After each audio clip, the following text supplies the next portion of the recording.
इस कहानी को मैंने एडिट और अनुवादित किया है। धन्यवाद। अध्याय 401। आरव मेहरा का कीमिया ज्ञान इस युग से परे था। बस एक पल के लिए इसे देखकर आरव मेहरा सरणी में एक दोष खोजने में सक्षम था और मैजिक एरे की गणनाओं से इसकी पुष्टि की। वह सरणी केवल लोगों को डराने के लिए मौजूद थी। करोन जैसा एक शीर्ष मास्टर कीमियागर सरणी में दोष को बहुत तेजी से खोजने में सक्षम हो सकता है, लेकिन उसे इस निष्कर्ष पर पहुंचने के लिए कम से कम कुछ दिनों की आवश्यकता होगी। कोई रास्ता नहीं। डेल्सन ने आरव मेहरा को आश्चर्य से देखा। उसे विश्वास करने की हिम्मत नहीं हुई कि जिस सरणी ने उन्हें कुछ दिनों से परेशान किया था उसे युवा जादूगर द्वारा एक धुआंधार बताया जाएगा। वह युवा जादूगर की शक्ति के बारे में जानता था, लेकिन ये पूरी तरह से कीमिया ज्ञान से संबंधित नहीं था। आखिरकार कीमिया ज्ञान कुछ ऐसा था जिसे समय के साथ संचित करने की आवश्यकता थी, और उसके सामने युवा अपनी शुरुआती 20वीं सदी में था। अगर उसे कीमिया की थोड़ी समझ भी हो तो भी उसे ज़्यादा से ज़्यादा एक महान कीमियागर होना चाहिए। उनके समूह में ओलारो एक मास्टर कीमियागर था और वह भी सरणी को नहीं समझ सकता था। तो राजीव मेहरा कैसे समझ सकता था? स्वाभाविक रूप से डेल्सन इतना मूर्ख नहीं था कि वह सीधे आरव मेहरा की बातों पर सवाल उठाए। झिझकने के बाद डेल्सन ने कहा, हम सरणी का अध्ययन क्यों न करते रहें? अध्ययन? अरे सर डेल्सन, क्या आपने नहीं सुना कि मेरे चचेरे भाई ने क्या कहा? वह सरणी नकली है, इसका इस्तेमाल लोगों को बेवकूफ़ बनाने के लिए किया जाता है। विलियम ने अपनी आंखें घुमाईं। डेल्सन को देखने में अनिच्छा महसूस की। उसे पहले लगा कि वाइस लीडर डेल्सन एक सभ्य व्यक्ति है और उसने पिछले 2 महीनों में उनका अच्छा ख्याल रखा है। लेकिन किसी कारण से जितना अधिक विलियम उसे देखता उतना ही उसे लगता कि वाइस लीडर डेल्सन आंखों को बहुत अच्छा नहीं लग रहा था। अरेक का अध्ययन करते रहने का मतलब है कि उसे चचेरे भाई राजीव की बातों पर विश्वास नहीं था। चचेरा भाई राजीव कैसे गलत हो सकता है? अगर चचेरा भाई राजीव भी गलत है तो आपको इस अरेक पर शोध करने में 100 साल बिताने पड़ेंगे। इसके अलावा क्या चचेरा भाई राजीव कभी गलत हुआ है? विलियम ने बिना किसी हिचकिचाहट के दरवाजे की ओर दौड़ लगाए। उसका जादुई डंडा चमकीली रोशनी के साथ टिमटिमा रहा था जैसे ही उसने अरेक की ओर फ्रोस्ट स्पाइक का तुरंत इस्तेमाल किया। कुछ सेकंड के बाद अरेक को कुछ नहीं हुआ और विलियम ने तुरंत हंसते हुए कहा, सर डेल्सन, चचेरा भाई राजीव ठीक हो गया। लेकिन विलियम के अपनी बात पूरी करने से पहले ही एक छोटा सा बदलाव दिखाई दिया। मूल रूप से स्थिर प्रवेश द्वार अचानक हिल गया। उसी समय धीमी दरार की आवाज़ें सुनी जा सकती थीं। ये आवाज़ें प्रवेश द्वार से आ रही थीं। हर कोई चौंक गया, अपनी सांस रोके हुए प्रवेश द्वार को ध्यान से देख रहा था। किसी शक्तिशाली अस्तित्व के बाहर आने से डर रहा था। चचेरे भाई राजीव, क्या हो रहा है? विलियम भी चौंक गया। उसने अविश्वास से आरव मेहरा को देखा। क्या चचेरे भाई राजीव ने वाकई कोई गलती की है? ये स्पष्ट रूप से असंभव है। इसका सरणी से कोई लेना देना नहीं था। आरव मेहरा को पता था कि वह क्या सोच रहा था और उसने अपना सिर हिला दिया।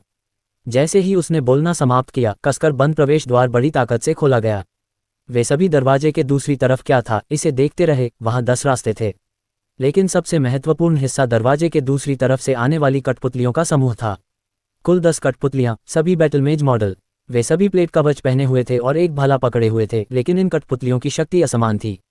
सबसे मजबूत 2 5वीं रैंक के आर्कमेज के बराबर थे और 4 अन्य बहुत कमजोर नहीं थे, 2 और 3 रैंक के आर्कमेज के बराबर।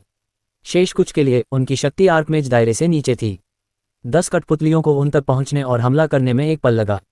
कोई जांच पड़ताल नहीं हुई। उन्होंने तुरंत एक भयंकर हमला शुरू कर दिया। ये बैटलमेज मॉडल कठपुतलियां अपने शरीर पर जादू से भरे मंत्रों को छोड़ते हुए अपने क्रिस्टलीय भाले लहरा रही थीं। हॉल एक पल में अराजकता में डूब गया और तत्व अपने चरम पर पहुंच गए। बैटलमेज मॉडल कठपुतलियों को संभालना मुश्किल था। उनके फ्रेम गोल्ड एसेंस से बने थे और अविश्वसनीय रूप से कठोर थे। इसके अलावा उनके शरीर पर 10 या उससे अधिक रक्षात्मक बफ जादू से भरे थे। टियर 1 और टियर 2 मंत्रों का उनके शरीर पर कोई प्रभाव नहीं था।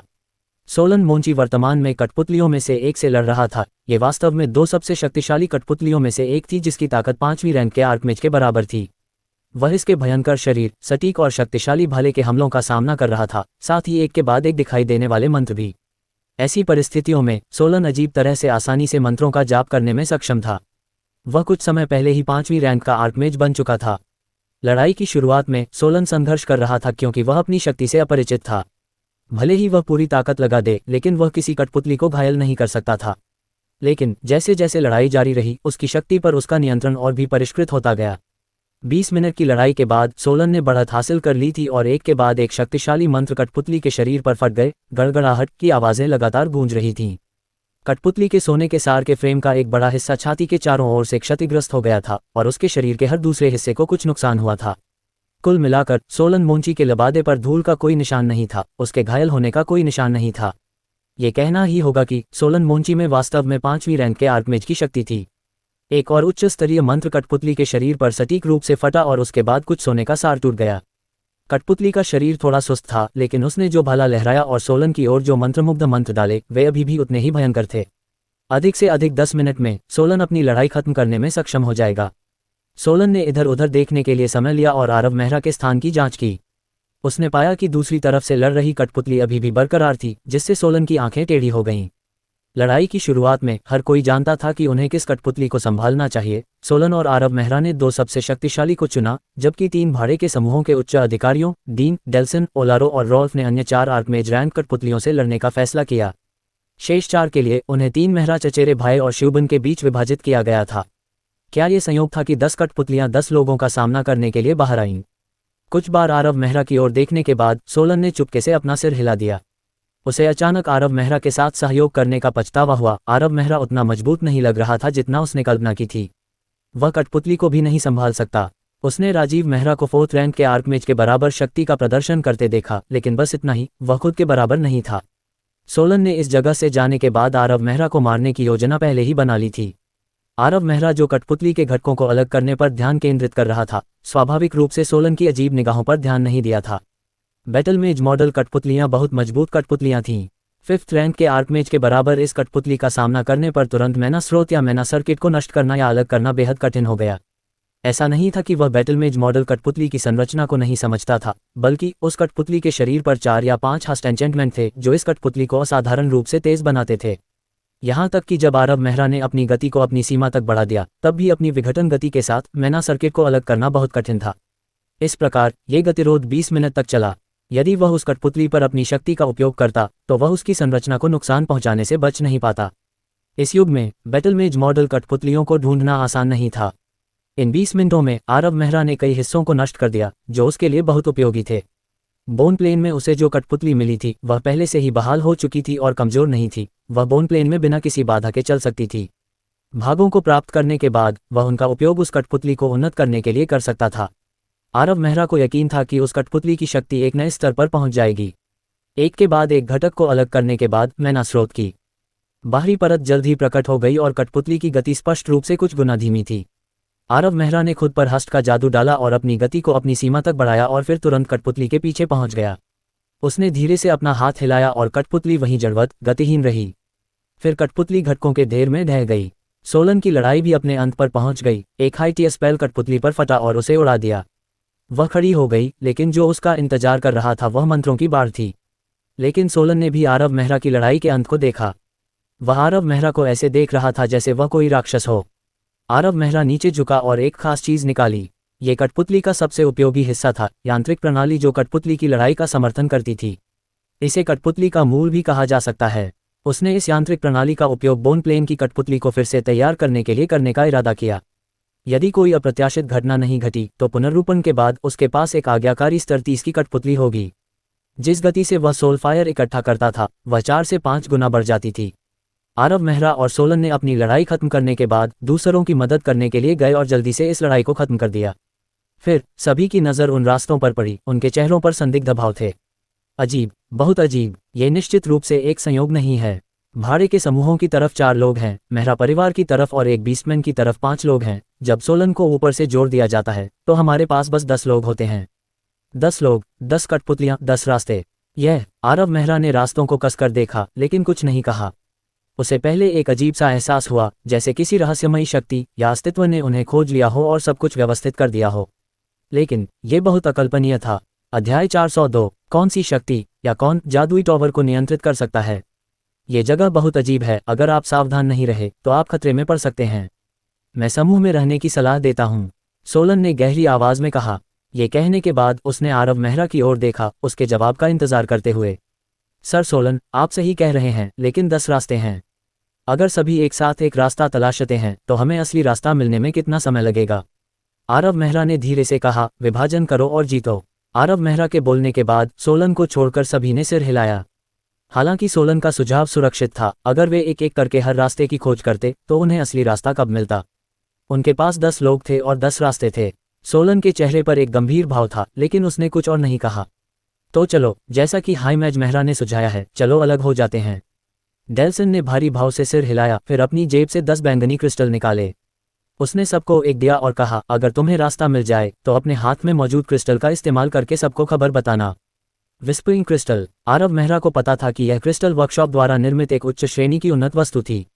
इसका इस्तेमाल आमतौर पर हजारों किलोमीटर की दूरी पर भी सूचना प्रसारित करने के लिए किया जाता था। लेकिन विस्परिंग क्रिस्टल का ट्रांसमिशन फंक्शन थोड़ा अस्थिर था। क्रिस्टल वर्कशॉप नोसेंट की शीर्ष कीमिया कार्यशाला थी। इसका मुख्यालय ओडिन किंगडम में था और नोसेंट में लगभग हर जगह उनकी शाखाएं थीं। यहाँ तक कि थाउजेंड सल सिटी में अपनी कीमिया कार्यशाला में आरव मेहरा द्वारा इस्तेमाल किए गए टेस्ट ट्यूब और बीकर भी क्रिस्टल वर्कशॉप से आए थे। लेकिन थाउजेंड सल सिटी बहुत छोटी थी। क्रिस्टल वर्कशॉप वहाँ शाखा खोलने के लिए तैयार नहीं थी। इसका मुख्य कारण ये था कि उसकी प्रयोगशाला में उपकरण बहुत पुराने हो चुके थे। सभी को एक विस्परिंग क्रिस्टल मिला और विवरण को अंतिम रूप देने के लिए कुछ समय बिताने के बाद 10 लोगों ने अलग अलग रास्ते चुने। आरव मेहरा ने सबसे बाईं ओर का रास्ता चुना, लेकिन जैसे ही उसने एक कदम आगे बढ़ाया, एक भयंकर स्थानिक उतार चढ़ाव ने उसके पूरे शरीर को लगभग चीर दिया। जब उसने फिर से अपनी आंखें खोलीं तो आसपास का माहौल बदल गया था। जमीन रेतीली हो गई थी और आसमान धुंधला हो गया था। आसमान में एक रक्तलाल सूरज लटका हुआ दिखाई दे रहा था, जो गर्मी और धूप बिखेर रहा था। हवा के झोंके रेत को इधर उधर ले जाते हुए सीटी बजा रहे थे और हवा बेहद शुष्क थी। ये दृश्य आरव मेहरा को चौंका गया। यह एक उजाड़ रेगिस्तान था। भाड़ में जाओ, आरव मेहरा ने अवचेतन रूप से शाप दिया। एक ठंडी अनुभूति अचानक उसके पैरों से उसके सिर तक उठी। उसे यकीन था कि यह जगह जादुई मीनार से बिल्कुल अलग थी। मैंने अभी अभी एक रास्ते पर कदम रखा था, मैं अचानक रेगिस्तान में कैसे पहुंच गया? लानत है। उसे अभी एहसास हुआ कि लुओनिंग का जादू का टॉवर कितना दुष्ट था। उसने उस पर कदम रखने से पहले रास्ते को ध्यान से देखा था। उसने उसका विश्लेषण करने के लिए अपने जादू के सरनी का भी इस्तेमाल किया था और फिर भी उसे कुछ भी गलत नहीं लगा जब तक उसने वह कदम नहीं उठाया और स्थानिक उतार चढ़ाव ने उसे डुबो दिया। अब जब उसने इसके बारे में सोचा तो वह लापरवाह था। उसने मुड़कर एक जांच मंत्र का जाप किया, लेकिन निराशा के साथ पाया कि यहाँ कोई टेलीपोर्टेशन या ट्रांसमिशन सरणी नहीं थी। उसे बहुत संदेह हुआ। वह क्या बकवास था? ऐसा कोई तरीका नहीं है कि मैं यहाँ बेतरतीब ढंग से प्रकट हुआ। 10 मिनट से थोड़ा ज्यादा समय बाद आरव मेहरा को अभी भी कुछ पता नहीं चला था। वह धीरे धीरे आगे बढ़ा और सावधानी से इस अजीब रेगिस्तान में चला गया। वह रेगिस्तान के विभिन्न कोनों पर चमकती सूरज की किरणों से पीड़ित था और गर्मी के कारण वाष्पित होने से पहले पसीने ने उसके लिबादे को भिगो दिया था। जल्द ही आरव मेहरा को पता चला कि यह असाधारण रेगिस्तान असाधारण रूप से बड़ा था, इतना बड़ा कि यह हसीम लगता था। वह आधे घंटे तक बिना किसी इमारत या जीवित प्राणी को देखे चलता रहा। उसे सिर्फ उजाड़ ही दिखाई दे रहा था। इस समय उसके हाथ में विस्परिंग क्रिस्टल अचानक चमक उठा। उसने उसे देखा और पाया कि यह लियोन का संदेश था। उसने तुरंत उसमें मैना डाला और विस्परिंग क्रिस्टल से एक रुक रुक कर आती आवाज़ सुनी, तुम लोग कहाँ हो? मैं वाकई बदकिस्मत हूँ, मैं बेवजह पेल प्लेन में पहुँच गया। पेल प्लेन? आरव मेहरा अचानक चौंक गया। क्या हो रहा है? लियोन मेरी तरह ही एक रास्ते पर आ गया, वह पेल प्लेन में कैसे हो सकता है? मैं कहाँ हूँ? नोसेंट में कोई जगह या कोई प्लेन? आरव मेहरा अभी भी समझ नहीं पाया था। उसे उस रहस्य को सुझाने के लिए और सुराग खोजने की जरूरत थी जो उसे परेशान कर रहा था। इस समय आरव मेहरा ने तपती रेत में कुछ देखा। बहुत धीमी सरसराहट की आवाज के बाद एक अजगर का सिर रेत से बाहर निकला। उसका मुंह खुला हुआ था। उस अजगर का सिर बाल्टी जितना मोटा था और उसमें से मछली की गंध आ रही थी। जब अजगर का शरीर रेत से बाहर आया तो आरव मेहरा को उसका पूरा आकार दिखाई दिया। अजगर 10 मीटर लंबा था और उसके शरीर पर एक हल्की नीली रोशनी टिमटिमा रही थी, जैसे कोई रूनिक पैटर्न हो। यह भयावह रूप से तेज था। यह एक पल में 1 दर्जन मीटर पार करने में सक्षम था। जब वह भयंकर सिर आरव मेहरा के पास पहुंचा तो तीखे नुकीले दांत सूरज की रोशनी में ठंडी रोशनी के साथ टिमटिमाते हुए आरव मेहरा के सिर की ओर बढ़े। आरव मेहरा ने अजगर का स्वादिष्ट नाश्ता बनने का इंतजार नहीं किया और इसके बजाय एक शक्तिशाली फ्लेम बर्स्ट फेंका। एक गड़गड़ाहट के साथ उस अजगर ने एक करुण चीख निकाली, क्योंकि आरव मेहरा के फ्लेम बर्स्ट ने उसे 1 दर्जन मीटर पीछे भेज दिया। अब अजगर के चिकने शरीर पर एक सिर के आकार का निशान देखा जा सकता था। यह फ्लेम बर्स्ट द्वारा छोड़ा गया निशान था और उसमें से गहरा लाल खून धीरे धीरे रिस रहा था। आरव मेहरा ने भौहें सिकोड़ी। अजगर को देखते हुए उसके चेहरे पर एक गंभीर भाव था। ऐसे शक्तिशाली जादुई जानवरों के प्रकट होने के लिए ये जगह कहाँ है? उस छोटी सी लड़ाई में उसने अजगर के स्तर का स्पष्ट रूप से आकलन किया। ये स्तर 33 था। इस रेगिस्तान में आने के बाद से उसका सामना केवल इसी अजगर से हुआ था। फिर भी उस अजगर का स्तर थोड़ा ज्यादा था। तुलान पर्वत श्रृंखला के सबसे खतरनाक हिस्से में केवल कुछ जादुई जानवर ही स्तर 33 को पार कर पाए। सम्राट झांतुई द्वारा बनाया गया मडराता हुआ महल भी एक खतरनाक जगह थी। फिर भी कोई भी जादुई जानवर स्तर 33 को पार नहीं कर पाया। वह वास्तव में उस रेगिस्तान के स्थान को ठीक से नहीं बता पाया। ये किस तरह की खतरनाक जगह है? कैसे पहला प्राणी जिसका मैं सामना करता हूँ वह स्तर 33 का है? अगर यह पिछला वह था तो उसे इस रेगिस्तान में जीवित रहने में कुछ समस्या हो सकती है। सौभाग्य से उसने कुछ समय पहले ही अपने कोर मेडिटेशन लॉ सेट स्थापित किए थे। अगर ऐसा न होता तो स्तर 33 के जादुई जानवर को मारने के लिए उसे कुछ प्रयास करने पड़ते और कुछ फ्लेम बर्स्ट से उसे मारना जरूरी नहीं होता। लेकिन अब यह अलग था। अजगर के शरीर पर नीली रोशनी टिमटिमा रही थी। अजगर के शरीर पर वह रूनिक जैसा पैटर्न उसे जादुई प्रतिरोध दे रहा था, अन्यथा वह ज्वाला विस्फोट उसे गंभीर रूप से घायल कर देता। आखिरकार वर्तमान आरव मेहरा ने 3 ध्यान विधि सेटों को जोड़ दिया था, जिनमें से 2 16 सूत्रों से बने थे। ये कहना कोई अतिशयोक्ति नहीं होगी कि वे नोसेंट इतिहास में सबसे अच्छे ध्यान विधि सेट थे। इसके अलावा वह 5वीं रैंक के उच्च जादूगर तक पहुंच गया था। उसकी कास्टिंग गति, कास्टिंग सटीकता और कास्टिंग शक्ति में वृद्धि हुई थी, और केवल थोड़ी सी नहीं। उसकी वर्तमान ताकत और 2 महीने पहले की ताकत के बीच का अंतर केवल स्वर्ग और पृथ्वी के बीच के अंतर से तुलना की जा सकती थी। वह कम से कम 10 गुना अधिक मजबूत था।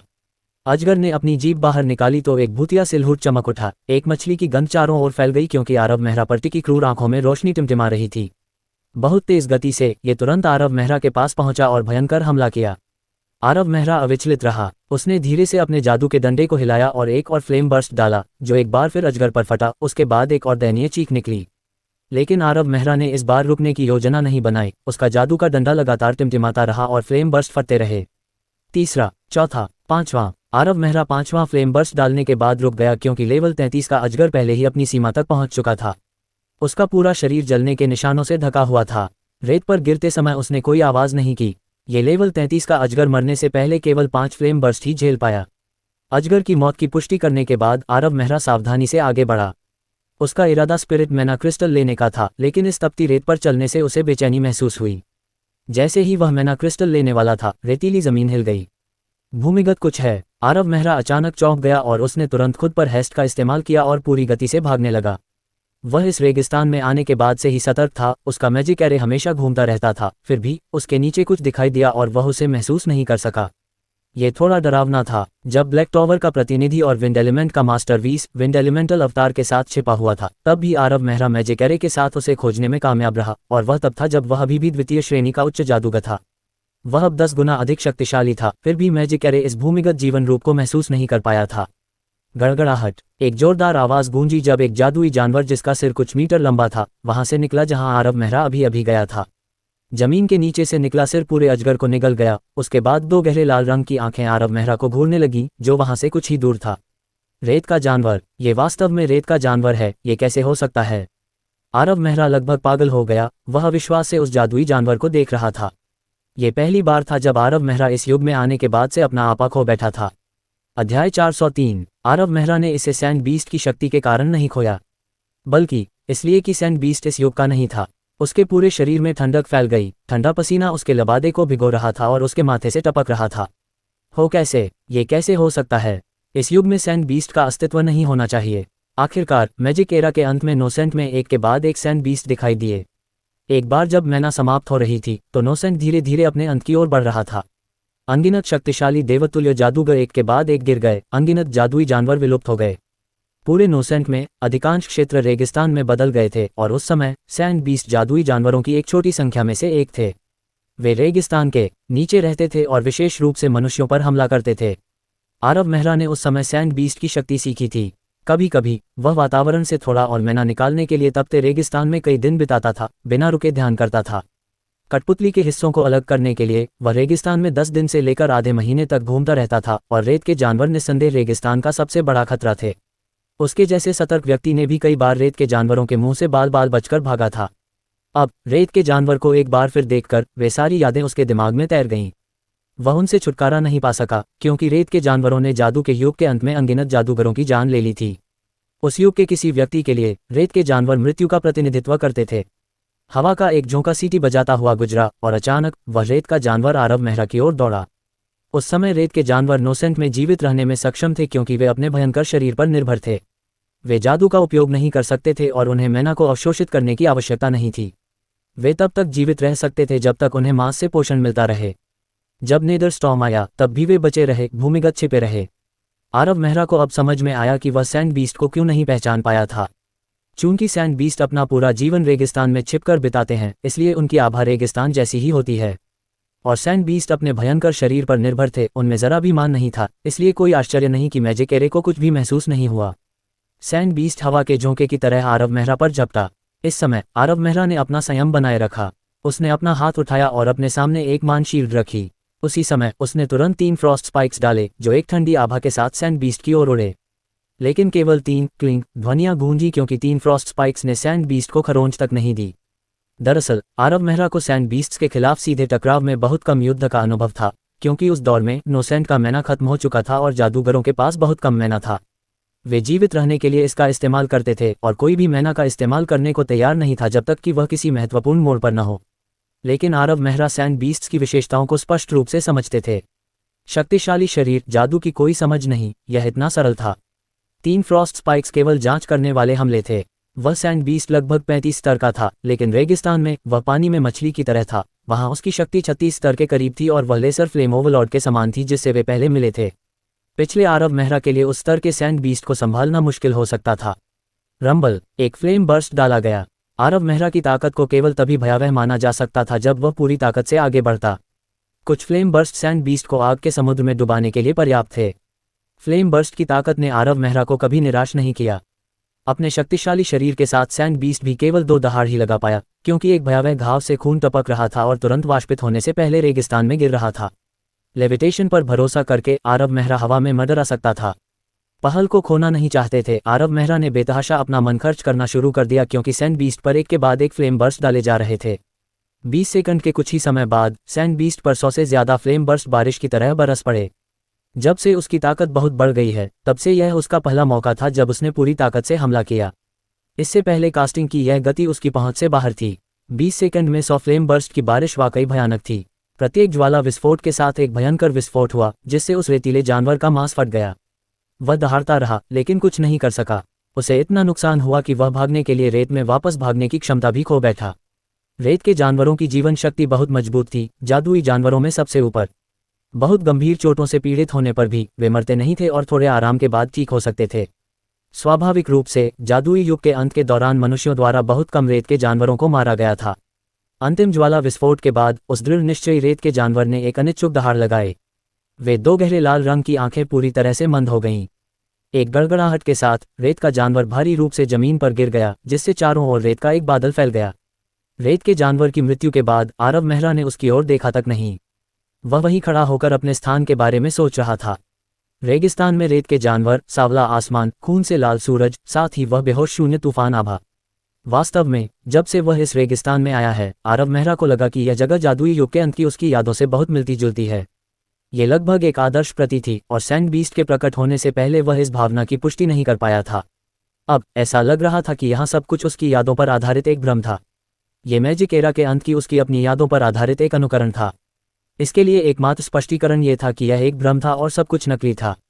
तथ्य यह है कि लियोन पेल प्लेन में था, उसके अनुमान की पुष्टि की। लियोन प्लेन के सबसे गहरे क्षेत्र में था।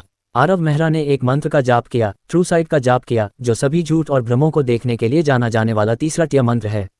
आरव मेहरा की आंखें अचानक चमक उठीं, लेकिन उसके आसपास का माहौल नहीं बदला।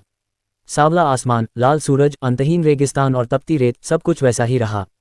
पता लगाने के परिणाम ने उसके अनुमान का खंडन किया। आरव मेहरा स्पष्ट रूप से अचंभित था।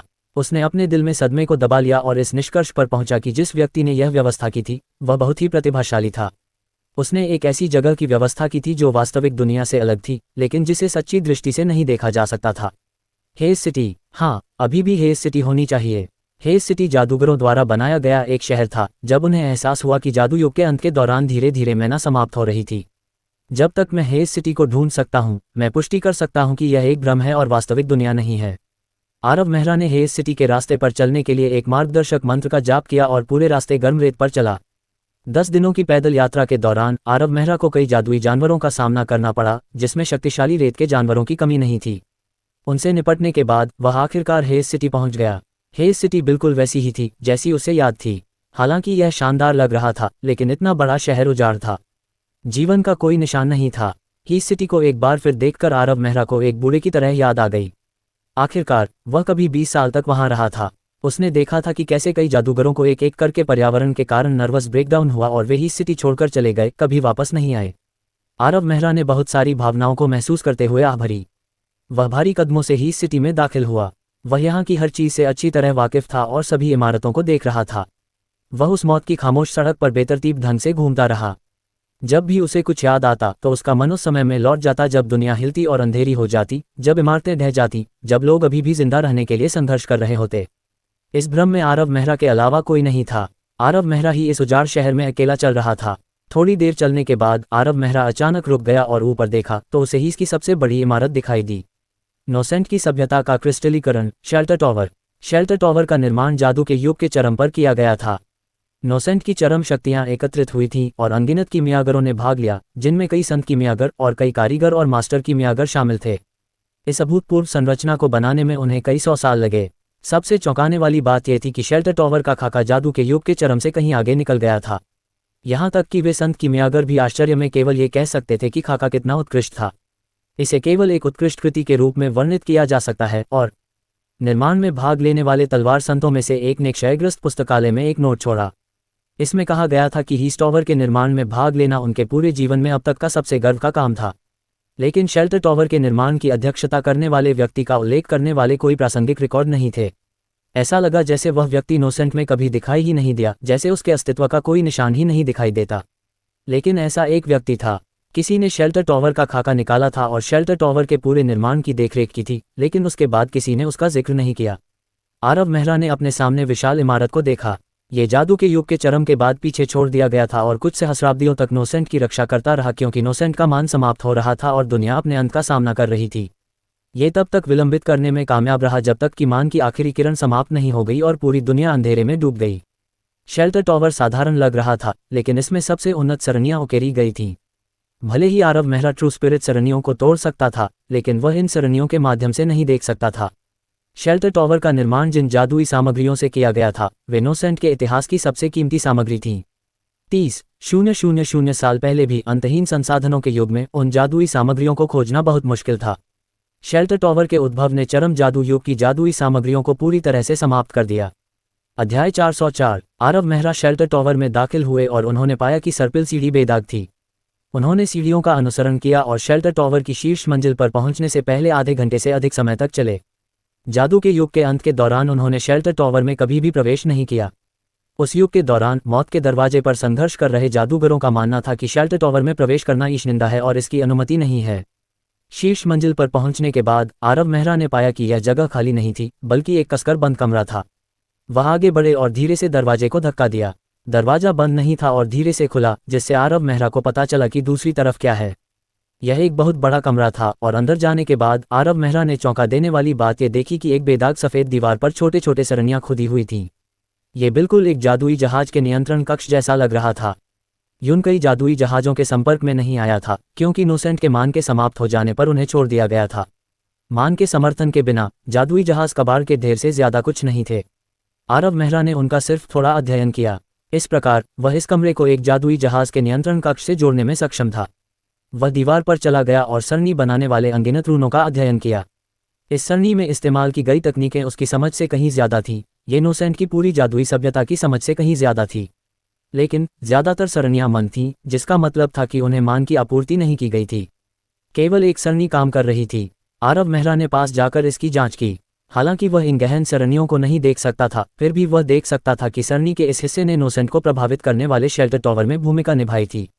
वह बहुत हैरान था। जादू के युग के अंत के सभी जादूगरों ने, जिसमें वह भी शामिल था, सोचा था कि शेल्टर टॉवर का इस्तेमाल नोसेंट की रक्षा के लिए किया जाता था। लेकिन अब ऐसा लग रहा था कि ऐसा नहीं था। अगर इसका इस्तेमाल सिर्फ नोसेंट की रक्षा के लिए किया जाता था, तो उन सरणियों का क्या जो काम नहीं कर रही थीं। लगभग 90% सरणियां सक्रिय नहीं थीं। इससे पता चला कि सिर्फ नोसेंट की रक्षा करना ही शेल्टर टॉवर का एकमात्र काम नहीं था। ये जितना उसने सोचा था उससे कहीं ज्यादा रहस्यमय था। शेल्टर टॉवर के निर्माण के पीछे का उद्देश्य सोचने लायक था। आखिरकार इतनी बड़ी संरचना बनाने के लिए सबसे कीमती जादुई सामग्री खत्म हो गई थी। इसका उद्देश्य सिर्फ नोसेंट की रक्षा करना जितना आसान नहीं था। यह बहुत संभव था कि यह एक जादुई जहाज जैसा कुछ था जो पूरी जादुई सभ्यता से परे था। जाहिर है ये सिर्फ अनुमान थे और सच्चाई का पता लगाना अभी बाकी था। शेल्टर टॉवर से निकलने के बाद आरव मेहरा विशाल खस्ताहाल लाइब्रेरी में गया। जादू के युग के अंत में उसने अपना अधिकांश समय खस्ताहाल पुस्तकालय में बिताया। यहाँ की पुस्तकों में नोसेंट का पूरा इतिहास दर्ज था, साथ ही जादू के युग के शिखर का जादू का ज्ञान भी। उन शक्तिशाली ईश्वरीय जादूगरों ने अपने अनुभवों और ज्ञान का क्रिस्टलीकरण पीछे छोड़ दिया। ये पुस्तकें भी 20 साल से ज्यादा समय तक आरव मेहरा के साथ रहीं। उसने काले कवर वाली एक किताब उठाई और धीरे से उस पर से धूल झाड़ दी। यह एक स्वर्ग रैंक के जादूगर द्वारा छोड़ी गई किताब थी, जिसमें उसका ज्ञान और अनुभव दर्ज था। आरव मेहरा उस समय जादू के रास्ते पर शौकिया था और वह किताब उसके लिए पढ़ने की फुर्सत की सामग्री थी। इसे फिर से खोलने के बाद आरव मेहरा को आखिरकार पता चला कि स्वर्ग के जादूगर का जादू का ज्ञान और अनुभव कितना मूल्यवान था। शांत पुस्तकालय में समय समय पर केवल सरसराहट की आवाज़ें गूंजती रहती थीं, जो आरव मेहरा द्वारा किताब के पन्ने पलटने से आती थीं। उसे नहीं पता था कि वह वहाँ कितनी देर तक रहा, इससे पहले कि उसने किताब बंद की और उसे वापस अपनी जगह पर रख दिया। फिर उसने किताबों का एक मोटा ढेर उठाया और एक लकड़ी की मेज पर जाकर खुद को पढ़ने में लगा दिया। आरव मेहरा ने समय बीतने की पूरी तरह उपेक्षा की। ऐसा लगता था कि वह किताबों को पढ़ने से कभी नहीं थकता था और यहाँ तक कि समय समय पर कुछ गणना करने के लिए कलम और कागज़ का एक टुकड़ा भी निकालता था। वह लंबे समय से इस जीवन शैली का आदी था, ठीक वैसे ही जैसे उसने जादू युग के अंत में बिताए 2 दशकों में किया था। अगर कोई और होता तो वह ये सब पढ़ने की कोशिश करके पागल हो जाता। इस दौरान उसने यहाँ की जानकारी को छांटा और बहुत लाभ उठाया। लकड़ी की मेज पर रखे कागज़ के टुकड़े बहुत पहले ही ढेर में बदल गए थे, क्योंकि उसने बड़ी मात्रा में सूत्रों की गणना की थी। आरव मेहरा ने ध्यान से एक किताब बंद की और उसे वापस अपनी मूल जगह पर रख दिया और फिर लकड़ी की मेज पर वापस आकर गहरे चिंतन में डूब गया।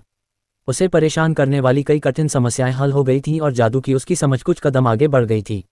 इस समय उसकी जेब में रखा विस्परिंग क्रिस्टल अचानक चमक उठा और एक सरसरी निगाह डालने पर उसने पाया कि उसे लियोन से कोई खबर मिली है। उसने क्रिस्टल में मैना डाली और लियोन की आवाज़ निकली, वहाँ क्या हाल है? फिलहाल मेरे लिए कोई खतरा नहीं है, लेकिन पेल प्लेन में लगातार लड़ने के बाद मैंने पहले ही अपनी 9 आर्केन रिंग्स को जोड़ लिया है और एक असली 7वीं रैंक का हाई मैच बन गया हूँ, और यहाँ तक कि 8वीं रैंक का हाई मैच भी जरूरी नहीं कि मेरा प्रतिद्वंद्वी हो। लियोन से यह खबर मिलने के बाद आरव मेहरा की भौहें तन गईं। जब से उसे पता चला कि यह एक भ्रम है, तब से वह सोच रहा था, ये भ्रम किस उद्देश्य से स्थापित किए गए थे? क्या उन्हें फंसाने के लिए या उन्हें मारने के लिए? नहीं, इसके लिए इतना कुछ करने की जरूरत नहीं थी। आरव मेहरा को पहले से ही एक अजीब सा एहसास था जब कठपुतलियां दिखाई दीं। उनमें से बहुत से नहीं थे, केवल 10, और हालांकि वे शक्तिशाली थे, वे निश्चित रूप से उतने खतरनाक नहीं थे। फिर 10 रास्ते थे। इसे व्यवस्थित करने वाला व्यक्ति स्पष्ट रूप से उन्हें विभाजित करना चाहता था और उन्हें दोषरहित भ्रम में भेजना चाहता था। भ्रम में ऐसा कोई खतरा नहीं था जिसकी उन्हें उम्मीद नहीं थी, और इसके बजाय लियोन और आरव मेहरा दोनों ने उन्हें खोजते समय कुछ लाभ प्राप्त किए। अगर आरव मेहरा इस भ्रम में नहीं आते तो वे खस्ताहाल पुस्तकालय में वापस नहीं आ पाते और वे उन चीज़ों को फिर से नहीं देख पाते जिन्हें वे पहले स्पष्ट रूप से समझ नहीं पाए थे। इस बार उन्होंने जो जादू का ज्ञान सीखा था वह बेहद उन्नत था। अगर वे नहीं आए होते तो उन्हें इस बारे में समझ हासिल किए बिना ही कुछ दशक बिताने पड़ते। लियोन मेहरा को भी बहुत सारे लाभ मिले।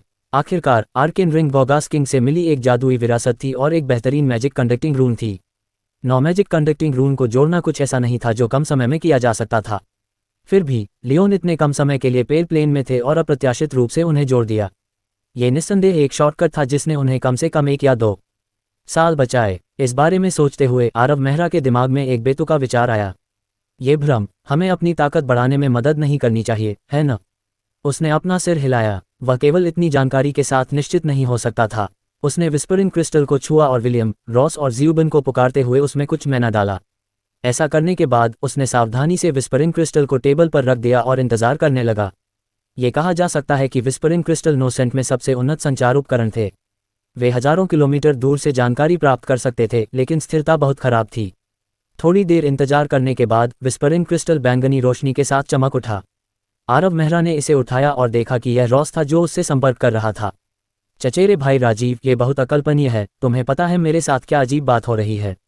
उस रास्ते पर पैर रखने के बाद मैं बेवजह उग्रज्वाला विमान में उतर गया। मुझे इसके बारे में सोचने का ज्यादा समय नहीं मिला। इससे पहले कि स्टेन वॉटसन मेरे सामने अचानक प्रकट हुए, मुझे चौंका दिया। क्या तुमने पहले ही स्टेन वॉटसन से छुटकारा नहीं पा लिया था? मैंने फिर उससे लड़ाई की, लेकिन इसके बारे में कुछ नहीं किया जा सका। वह मुझसे कुछ रैंक आगे है, वह बहुत ज्यादा शक्तिशाली है।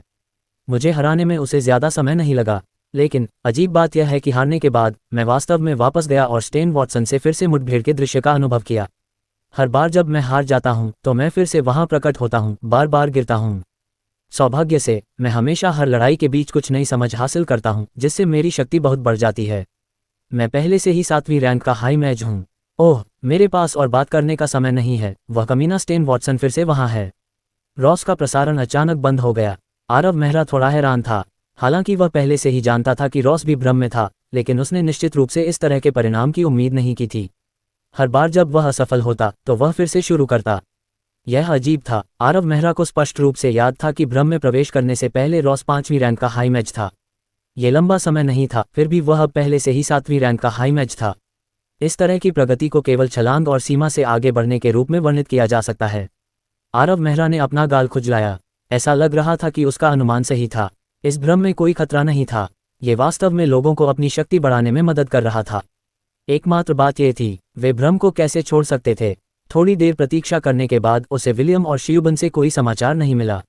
उसने सोचा कि विस्परिंग क्रिस्टल संदेश भेजने में विफल रहा है, क्योंकि यह आखिरकार स्थिर नहीं था। जैसे ही उसने क्रिस्टल को दूर रखना चाहा, उसमें से एक बैंगनी प्रकाश चमक उठा। ये शियुबन से समाचार था। मैना डालने के बाद ड्रैकोनिक बीस्टमैन की सुस्त आवाज़ गूंजी। सर मेहरा, आप मुझे क्यों ढूंढ रहे हैं? ये केवल एक छोटा वाक्य था, लेकिन इसने आरव मेहरा के चेहरे पर उदासी ला दी। आरव मेहरा शियुबन के स्वर से कैसे अनुमान नहीं लगा सकता था कि वह अभी अभी उठा है। अरे, वह वास्तव में सो रहा था। वह कमीना अभी भी ऐसे समय में सोने के बारे में कैसे सोचता है? अब तुम कहाँ हो? आरव मेहरा ने क्रिस्टल में मैना डाला और ड्रैकोनिक बीस्टमैन को एक छोटा संदेश भेजा। जल्द ही बैंगनी रोशनी एक बार फिर चमक उठी और अधिक मैना डालने के बाद ड्रैकोनिक बीस्टमैन की आवाज़ एक बार फिर गूंजी। लेकिन इस बार इसमें आलसी स्वर नहीं था, यह इस बार बल्कि सतर्क था। सर मेहरा, मैं कैसे जान सकता था कि यह कहाँ है? मैं केवल एक हाईलैंड बीस्टमैन हूँ। सर, ये जगह बहुत अजीब है। यहाँ आने के बाद मुझे बहुत नींद आ गई और किसी अस्पष्ट कारण से मैं सो गया और बस जाग गया। हालांकि मुझे लगता है कि मैं मजबूत हो गया हूँ। मुझे होना चाहिए। मुझे अब 9वीं रैंक का तलवारबाज होना चाहिए। अध्याय 405। आरव मेहरा के हाव भाव बहुत अजीब थे, लेकिन उसने ज्यादा कुछ नहीं कहा। उसने विस्परिंग क्रिस्टल को एक तरफ रख दिया और बस बैठा रहा, भौहें सिकुड़े हुए। वह सोच रहा था कि वह भ्रम से कैसे बाहर निकल सकता है। वह लंबे समय तक भ्रम में रहा और आसपास के माहौल पर नजर रखता रहा, लेकिन उसे इसके बारे में कुछ और पता नहीं चला। ये कैसे हुआ? उसे पहले से ही यकीन था कि इन भ्रमों की व्यवस्था करने वाले व्यक्ति का कोई बुरा इरादा नहीं था। ये रॉस, लियोन और ज़्यूबन द्वारा अनुभव की गई स्थितियों से पता लगाया जा सकता है। न केवल कोई खतरा नहीं था, बल्कि उन्हें बहुत सारे लाभ भी मिल रहे थे। लेकिन अगर वे हमेशा के लिए भ्रम में फंस गए तो लाभ बेकार थे। नहीं, जब तक यह एक भ्रम है, इसे तोड़ने का कोई तरीका जरूर होना चाहिए। आरव मेहरा अभी भी इस मामले पर विचार कर रहा था। वह पहली बार उजाड़ रेगिस्तान में दिखाई दिया था और सावधानीपूर्वक निरीक्षण करने के बाद उसे कोई सरनी नहीं मिली थी। सवाल ये था कि वह वहां कैसे पहुंचा। आरव मेहरा का मन इस समय बेचैन था। वह जादू के युग के अंत में था। समय समय पर उसके मन में कुछ खंडित यादें उभरती थीं। कभी कभी वह नोसेंट के विनाश का दृश्य देखता था। कभी कभी वह जीवन और मृत्यु के बीच की सीमा पर उसके खतरनाक अनुभवों को देखता था। शायद नोसेंट की मृत्यु के साथ ही भ्रम समाप्त हो जाएगा, लेकिन ऐसा कब होगा? उसे नहीं पता था कि इस भ्रम में नोसेंट कब नष्ट हो जाएगा। और अगर यह कभी नष्ट नहीं हुआ, तो क्या वह अपना जीवन यहाँ फंसे हुए नहीं बिताएगा? यह नहीं हो सकता। आरव मेहरा ने अपनी कनपटियां थपथपाईं। अगर ऐसा है तो मैं खुद को मार सकता हूँ। लेकिन अचानक आरव मेहरा की आंखें चमक उठी, क्योंकि उसे कुछ याद आया। वह उठा और बिना पीछे देखे लाइब्रेरी से बाहर निकल गया। वह मौत की खामोश सड़क को पार करके ही सिटी से बाहर निकल गया। उसे वास्तव में वह पहली बार याद आया जब उसने मौत के साथ नृत्य किया था। ये जादुई युग के अंत में था, दुनिया के अंत से पहले, और यह उस समय का सबसे भयावह अनुभव था। अब वह ये देखना चाहता था कि क्या वह उस अनुभव से अपनी वर्तमान दुर्दशा से बाहर निकल सकता है। उस समय वह और 30 जादूगर ही सिटी के बाहर भोजन की तलाश में एक साथ यात्रा कर रहे थे। आरव मेहरा, जो अभी अभी जादुई युग के अंत में आए थे, स्पष्ट रूप से जानते थे कि अकेले यात्रा करना बहुत खतरनाक था और संख्या में ताकत होती है। अधिक अनुभवी लोगों के नेतृत्व में समूह को बहुत अधिक खतरों का सामना नहीं करना पड़ा। जब तक उन्होंने ही सिटी लौटने के लिए एक अलग रास्ता नहीं चुना। वे अभी भी ही सिटी से 30 किलोमीटर दूर थे जब समूह की मुलाकात एक सैंड बीस्ट से हुई। जादू युग के अंत में सैंड बीस्ट मौत का प्रतिनिधित्व करते थे। आरव मेहरा ने उस समय इसके बारे में बहुत अधिक नहीं सोचा था, क्योंकि 30 जादूगरों का समूह उस अवधि के लिए एक बहुत बड़ी ताकत था। साधारण जानवरों की तो बात ही छोड़िए, वे सैंड बीस्ट से भी निपट सकते थे। लेकिन चीजें उसकी उम्मीदों के मुताबिक नहीं हुईं। वह सैंड बीस्ट कोई साधारण सैंड बीस्ट नहीं था। उसकी ताकत आरव मेहरा की उम्मीदों से कहीं ज्यादा थी। लड़ाई की शुरुआत में 2 जादूगरों को निगल लिया गया, जिससे मांस और खून चारों ओर उड़ने लगा। फिर समूह में अराजकता फैल गई। लोग मदद के लिए चिल्लाने लगे और सैंड बीस्ट के नुकीले दांत खून से लथपथ हो गए। 30 जादूगरों में से आरव मेहरा ही एकमात्र ऐसा था जो इस पूर्ण विनाश से बच गया। उसके बाद खूनी दृश्य आरव मेहरा के दिमाग में बना रहा। सैंड बीस्ट कुछ रातों तक उसके बुरे सपनों में भी दिखाई दिया। उसका खूनी मुंह खुला हुआ था और वह उस पर झपटने से पहले खूनी आभा छोड़ रहा था। हर बार जब वह इस बिंदु तक सपना देखता तो वह चौंक कर जाग जाता, उसका शरीर पसीने से लथपथ हो जाता। और सबसे बुरी बात यह थी कि ये बुरे सपने बस बंद ही नहीं होते थे। हेज सिटी से निकलने के बाद आरव मेहरा ने एक मार्गदर्शक मंत्र का जाप किया और अपनी यादों से रास्ता अपनाया और उस दिशा में तपती रेत पर चलने लगा जो उसे याद थी। भ्रम को उसकी यादों के आधार पर आकार दिया जाना चाहिए। उजाड़ रेगिस्तान, लाल सूरज, सांवला आसमान, हेज सिटी, शेल्टर टॉवर, ये वो चीजें थीं जिनकी उसे गहरी याद थी। चूंकि ये चीजें मौजूद थीं, इसलिए उस शक्तिशाली सैंड बीस्ट का भी अस्तित्व होना चाहिए। उसे उस सैंड बीस्ट को मारने की जरूरत थी। केवल इसी तरह से वह उस खट्टी याद को मिटा सकता था और शायद उसे भ्रम से बाहर निकलने का अवसर मिल सकता था। वह बिना सोचे समझे अपनी यादों से रास्ता अपनाता रहा। उसे ऐसा लग रहा था जैसे वह उस समय में वापस चला गया हो। बस इतना ही फर्क था कि अब वह अकेला था। सरसराहट रेतीले इलाके की कपकपी मैजिक एरे ने पकड़ ली थी। यह इतनी हल्की थी कि अगर कोई अपना कान रेत पर लगाए भी तो उसे पता नहीं चलता। केवल लगभग सर्वशक्तिमान मैजिक एरे ही ऐसी सूक्ष्म हलचल को पकड़ सकता था। आरव मेहरा ने तुरंत कोई कदम नहीं उठाया। उसने अपना सिर घुमाकर आसपास के माहौल को देखा और हालांकि वह अभी भी उजाड़ रेगिस्तान से घिरा हुआ था, फिर भी उसे एक जाना पहचाना एहसास हुआ। वह पहले भी एक बार यहाँ आ चुका था। कई सालों बाद इस जगह पर वापस आकर अनगिनत यादें वापस आ गईं। निश्चित रूप से उसका अनुमान सही था। जिन चीज़ों की उसे गहरी याद थी वे अब इस भ्रम में थीं और वह शक्तिशाली रेत का जानवर कोई अपवाद नहीं था। गड़गड़ाहट, एक धरती हिला देने वाली आवाज़ गूंजी जब कांपती रेत अचानक बह गई। एक पल के लिए रेत के अनगिनत कण आसमान को ढंक गए। उसी समय एक भयानक काली आकृति ने एक भयावह आभा उत्सर्जित की जिसने आसमान को ढंक लिया।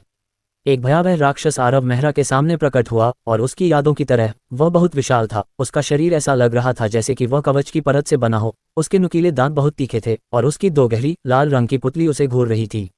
एक पल में उस भयानक आभा ने आरव मेहरा को ढांक लिया और उसे आखिरकार उस चीज का जवाब मिल गया जो इतने सालों से उसे परेशान कर रही थी। सैंड बीस्ट किस स्तर का था जिसने जादूगरों की पूरी टीम को नष्ट कर दिया? उसने इस बारे में कई बार सोचा था, लेकिन अब उसे समझ में आ गया था। सैंड बीस्ट में लेवल 36 की शक्ति थी। उस युग में लेवल 36 सैंड बीस्ट एक अजेय अस्तित्व था। आखिरकार मान समाप्त हो गया था और शक्तिशाली देवता जैसे जादूगर गिर गए थे। पिछले 1000 सालों से नोसेंट में कोई स्वर्ग जादूगर नहीं दिखाई दिया था और बहुत कम आर्कमेज दिखाई दिए थे। लेवल 36 सैंड बीस्ट को कौन मार सकता था? एक गहरी दहाड़ के साथ विशाल सैंड बीस्ट ने अपने पहाड़ जैसे शरीर को आरव मेहरा की ओर बढ़ाया। दो तीखे नुकीले दांत चांदनी में चमक रहे थे जबकि नुकीले सिरे टिमटिमा रहे थे। एक नज़र किसी के भी खून को ठंडा करने के लिए पर्याप्त थी, खासकर जब उस बख्तरबंद शरीर का सामना करना पड़ता था। यह इतना कठोर था कि कोई भी निराश हो जाता था जब उनके हमले इसे नुकसान पहुंचाने में विफल हो जाते थे। सैंड बीस्ट असाधारण रूप से तेज था और आरव मेहरा तक पहुंचने में उसे बस एक पल लगा। सैंड बीस्ट ने आरव मेहरा पर जो दबाव डाला वह ब्लैक टॉवर के वीज से बिल्कुल भी कम नहीं था। नुकीले कांटों से ढकी इसकी लंबी पूंछ हवा में चीरती हुई निकल रही थी। ऐसा लग रहा था कि कोई भी सुरक्षा इसका सामना नहीं कर पाएगी। सैंड बीस्ट के उस पल आरव मेहरा का जादुई डंडा उठा जब उसने उसके सामने मैना शील्ड खड़ी कर दी। कांटों से ढकी पूंछ ने मैना शील्ड पर जोरदार प्रहार किया जिससे तेज आवाज निकली। मैना शील्ड, जिसे तोड़ने के लिए आर्कमेज को काफी प्रयास करने होंगे, सैंड बीस्ट के सामने दयनीय रूप से कमजोर थी। इसे काला करने के लिए बस एक वार की जरूरत थी। इसके बाद एक गहरी दहाड़ सुनाई दी। सैंड बीस्ट को लगा कि हमलों के बाद भी आरव मेहरा जिंदा है और उससे एक ठंडी आभा फैल गई। आरव मेहरा को काटने की कोशिश करते हुए उसके खुले मुंह से एक मोटी बदबू निकल रही थी। वे दो नुकीले दांत मैना शील्ड पर गिरे। अंधेरी मैना शील्ड इस भयावह शक्ति का सामना नहीं कर सकी और सैंड बीस्ट के नुकीले दांतों में से एक के संपर्क में आते ही यह टूट गई। यहाँ तक कि आरव मेहरा को भी उम्मीद नहीं थी कि सैंड बीस्ट इतना शक्तिशाली होगा। उसने अपना जादू का डंडा उठाया और खुद को तेजी से पीछे की ओर ले जाते हुए 3 बर्फ की दीवारें डालीं। फिर उसने 3 फ्लेम बर्स्ट डाले। जैसे ही आरव मेहरा ने फ्लेम बर्स्ट डाले, सैंड बीस्ट ने 3 बर्फ की दीवारें तोड़ दीं। सैंड बीस्ट के शरीर पर फ्लेम बर्स्ट ने भयंकर विस्फोट किया, लेकिन उन हमलों से विशाल सैंड बीस्ट केवल थोड़ा कांप उठा। कवच प्लेटेड शरीर में उच्च जादू प्रतिरोध था। फ्लेम बर्स्ट जो आसानी से एक आर्कमेज की एलिमेंटल शील्ड को चकनाचूर कर सकते थे, सैंड बीस्ट के शरीर पर केवल कुछ उतले निशान छोड़ गए। काफी परेशान करने वाला। आरव मेहरा की अभिव्यक्ति गंभीर हो गई क्योंकि वह जल्दी से पीछे हट गया। आर्कमेज दायरे में आगे बढ़ने वाला हर कदम व्यक्ति की ताकत को बहुत बढ़ा देता है। लेवल 35 के बाद एक बहुत बड़ी विभाजन रेखा थी। अगर मेहरा परिवार के 5वें रैंक के तलवार संत थॉर्न या ब्लैक टॉवर के 5वें रैंक के आर्कमेज सोलन इस जानवर से लड़ते तो वे इसे केवल कुछ मिनटों तक ही संभाल पाते और फिर बुरी तरह हार जाते। वे इस सैंड बीस्ट के खिलाफ मुकाबला नहीं कर सकते थे। हालांकि अंतर केवल एक रैंक का था, लेकिन ताकत में अंतर का वर्णन करना मुश्किल था। लाइन कैनियन में उजाड़ अधिपति का अवतार अभी तक स्वर्ग के दायरे में नहीं पहुंचा था, लेकिन यह आसानी से एक लेवल 38 के जादुई जानवर के साथ साथ 2 लेवल 37 को भी मार सकता था। लेवल 35 के बाद एक रैंक का अंतर स्वर्ग और पृथ्वी के बीच के अंतर के बराबर होगा। यहाँ तक कि आरव मेहरा, जिसकी ताकत बहुत बढ़ गई थी और जिसने 3 मेडिटेशन लॉ सेट को एक में मिला दिया था, को भी इस सैंड बीस्ट से निपटने के लिए कुछ प्रयास करने होंगे। सैंड बीस्ट पर एक के बाद एक फ्लेम बर्स्ट गिरे। आरव मेहरा के पीछे एक डिस्क उठी, क्योंकि वह भयंकर रूप से हमला कर रहा था। सैंड बीस्ट पर अनगिनत कम स्तरीय मंत्रों की बाढ़ आ गई। एक भी मंत्र सैंड बीस्ट को घायल नहीं कर सकता था, लेकिन अगर सैकड़ों मंत्र एक साथ रखे गए थे तो सैंड बीस्ट का कवच मायने नहीं रखता। सैंड बीस्ट सैकड़ों मंत्रों से डूब गया और दहाड़ उठा। उसकी लाल आंखें असीम क्रोध से भर गईं। वह सैंड बीस्ट पूरी तरह से क्रोधित था। जादू युग के अंत में किसी ने भी उसे घायल नहीं किया था। आज उसका पहला मौका था। अध्याय 406। भयंकर दहाड़ने के बाद सैंड बीस्ट ने कुछ कदम आगे बढ़ाए, धरती को हिलाया और रेत को समतल किया। सैंड बीस्ट के हर हमले में भयावह शक्ति और गति थी। यह एक प्रतिरूप में बदल गया क्योंकि यह अपनी सबसे तेज गति का उपयोग करके आरव मेहरा की ओर भागा। इस भयानक गति की तुलना बिजली से भी की जा सकती है। यहाँ तक कि 5वीं रैंक के तलवार संत भी चकमा नहीं दे पाएंगे। सैंड बीस्ट हवा को चीरता हुआ तुरंत आरव मेहरा के पास पहुंच गया। उस समय आरव मेहरा के शरीर से लपटें निकलती देखी जा सकती थी क्योंकि वह एक फ्लेम फ्लैश के साथ चकमा दे रहा था। उसी समय सैंड बीस्ट के शरीर पर एक दर्जन फ्लेम बर्स्ट फट गए। सैंड बीस्ट के शरीर पर एक ही स्थान पर दर्जनों फ्लेम बर्स्ट के फटने से गड़गड़ाहट गूंजती रही। ऐसे भयंकर हमले के तहत 6ठी रैंक के तलवार संत की आभा सुरक्षा भी टूट जाएगी। सैंड बीस्ट के शरीर पर केवल एक लाल रंग की ज्वाला बनी हुई थी, जिसमें से लाल रंग का खून बहता रहा। खून की बूंदें तपती रेत पर गिर रही थीं, जो गर्मी के कारण तुरंत वाष्पित हो गईं। आरव मेहरा ने हवा में तैरने के लिए लेविटेशन पर भरोसा किया, डूम स्टाफ को अपनी छाती के सामने क्षैतिज स्थिति में रखा। उसके शरीर से बड़ी मात्रा में मैना बह रही थी क्योंकि उसके 2 अल्केमिक मैना वर्लपूल भी पूरी क्षमता से काम कर रहे थे। मैना इकट्ठा करने के बाद आरव मेहरा ने डूम स्टाफ को लहराया और एक चमकदार चमक तुरंत फूट पड़ी। एक फ्लेम फ्लैश के साथ उसने अपने और सैंड बीस्ट के बीच की दूरी को कम कर दिया। आरव मेहरा ने उस रहस्यमय चरित्र को चिल्लाया और अनलिमिटेड मोड में प्रवेश किया। उसने मन की खपत को पूरी तरह से अनदेखा कर दिया और अनगिनत अग्नि मंत्रों, ज्वाला विस्फोटों, अग्नि ड्रैगन, ज्वाला के छल्ले, पवित्र ज्वाला कारागारों के साथ फट पड़ा। इस क्षेत्र में अग्नि तत्व अत्यंत सघन था और अनगिनत अग्नि मंत्रों के साथ आग की लपटों ने रेत के जानवर को पूरी तरह से डुबो दिया। ये क्रोध में दहाड़ता था और दुख में चिल्लाता था। रेत के जानवर की दहाड़ें घबराहट और निराशा से भरी थीं। यह आग की लपटों में फंस गया था और पूरी तरह से जल रहा था, और यहाँ तक कि इसका भयंकर शरीर भी अब गर्मी से लाल हो गया था। लपटों के प्रभाव में जमीन पर रेत को अब केवल जलते हुए के रूप में वर्णित नहीं किया जा सकता था। रेत के जानवर ने अचानक 1 दर्जन मीटर आगे भागने से पहले एक दर्दनाक दहाड़ लगाए, लेकिन जो उसका इंतजार कर रहा था वह मंत्रों की एक धार थी। 10,000 मंत्र चक्र एक चमकदार रोशनी के साथ टिमटिमाया, रेत के जानवर को एक बार फिर कई 100 मंत्रों के नीचे डुबो दिया। उन मंत्रों के समाप्त होने के बाद सैंड बीस्ट का विशाल शरीर जमीन पर संघर्ष करता हुआ दिखाई दे रहा था। इस समय 3 फ्रॉस्ट स्पाइक्स पहले से ही ऊपर उड़ रहे थे। सैंड बीस्ट अब और विरोध नहीं कर सका और फ्रॉस्ट स्पाइक्स के उसके शरीर को छेदने से पहले ही उसने अपनी अंतिम सांस छोड़ दी। हालांकि आरव मेहरा ने सैंड बीस्ट की आकृति को अचानक गायब होने से पहले धुंधला होते हुए देखा। गड़गड़ाहट, यह आवाज उसके सिर के ऊपर से आई। आरव मेहरा ने तुरंत ऊपर देखा, केवल एक बहुत बड़ा छेद देखा जो धुंधले आसमान को चीरता हुआ लगातार फैल रहा था, धीरे धीरे लाल सूरज को ढक रहा था और किसी भी सूरज की रोशनी को बाहर आने से रोक रहा था। आरव मेहरा अब रेत से गर्मी महसूस नहीं कर सकता था। उसके सामने की जमीन तेजी से गायब हो रही थी। अब न तो धुंधला आसमान था, न रेगिस्तान, और लाल सूरज पहले ही गायब हो चुका था। एक भयंकर स्थानिक विकृति दिखाई दी और आरव मेहरा ने अपने आसपास के वातावरण को बदलते देखा। उसे तुरंत पता चल गया कि भ्रम गायब हो गया है। अब मैं कहाँ हूँ? उसने कुछ बार इधर उधर देखा और पाया कि निर्माण शैली को पहचानने के बाद भी वह जादू के टॉवर की 11वीं मंजिल पर था। उसके आगे एक पोर्टल था। उस पोर्टल में कुछ भी असामान्य नहीं था और कोई मन उतार चढ़ाव नहीं था। उस पोर्टल को जादू के टॉवर की 10वीं मंजिल पर ले जाना चाहिए था, लेकिन वह इसे लेने के लिए तैयार नहीं था। उसके चचेरे भाई और शियुबन अभी तक बाहर नहीं आए थे, इसलिए वह उनके बाहर आने के बाद 10वीं मंजिल पर जाएगा। उस भ्रम से गुजरने के बाद वह जानता था कि इसे स्थापित करने वाले व्यक्ति का कोई बुरा इरादा नहीं था। वास्तव में भ्रम अपने आप में भाग्य का एक झटका था। यह उसके लिए एक अत्यंत दुर्लभ अवसर था, अन्यथा कौन जानता था कि वह उस गहन जादू के ज्ञान को कब समझ पाता। वह जानता था कि लियोन, रॉस और शियुबन को बहुत सारे लाभ मिले थे, खासकर ड्रैकोनिक बीस्टमैन को। उसने बस एक झपकी ली और 7वीं रैंक से 9वीं रैंक पर पहुंच गया। अगर वह उसे थोड़ी देर और सोने दे तो उसे स्वॉर्ड सेंट दायरे में पहुंचने का मौका भी मिल सकता है। जब वह इस बारे में सोच रहा था तो आरव मेहरा की नज़र कहीं और गई। यह एक दरार में उगने वाला सियान पौधा था। यह ऊपर से अजीब नहीं लग रहा था, लेकिन आरव मेहरा इसे ध्यान से देख रहा था। माना वाइन। आरव मेहरा नीचे बैठ गया और अविश्वास के साथ सियान पौधे को देखा। वह वास्तव में इस पर विश्वास नहीं कर सका और उसने पुष्टि करने से पहले कुछ देर तक इसे देखा कि यह वास्तव में एक मैना वाइन है। मैना वाइन, हाँ हाँ, मैना वाइन। यह एक बहुत ही रहस्यमय पौधा था।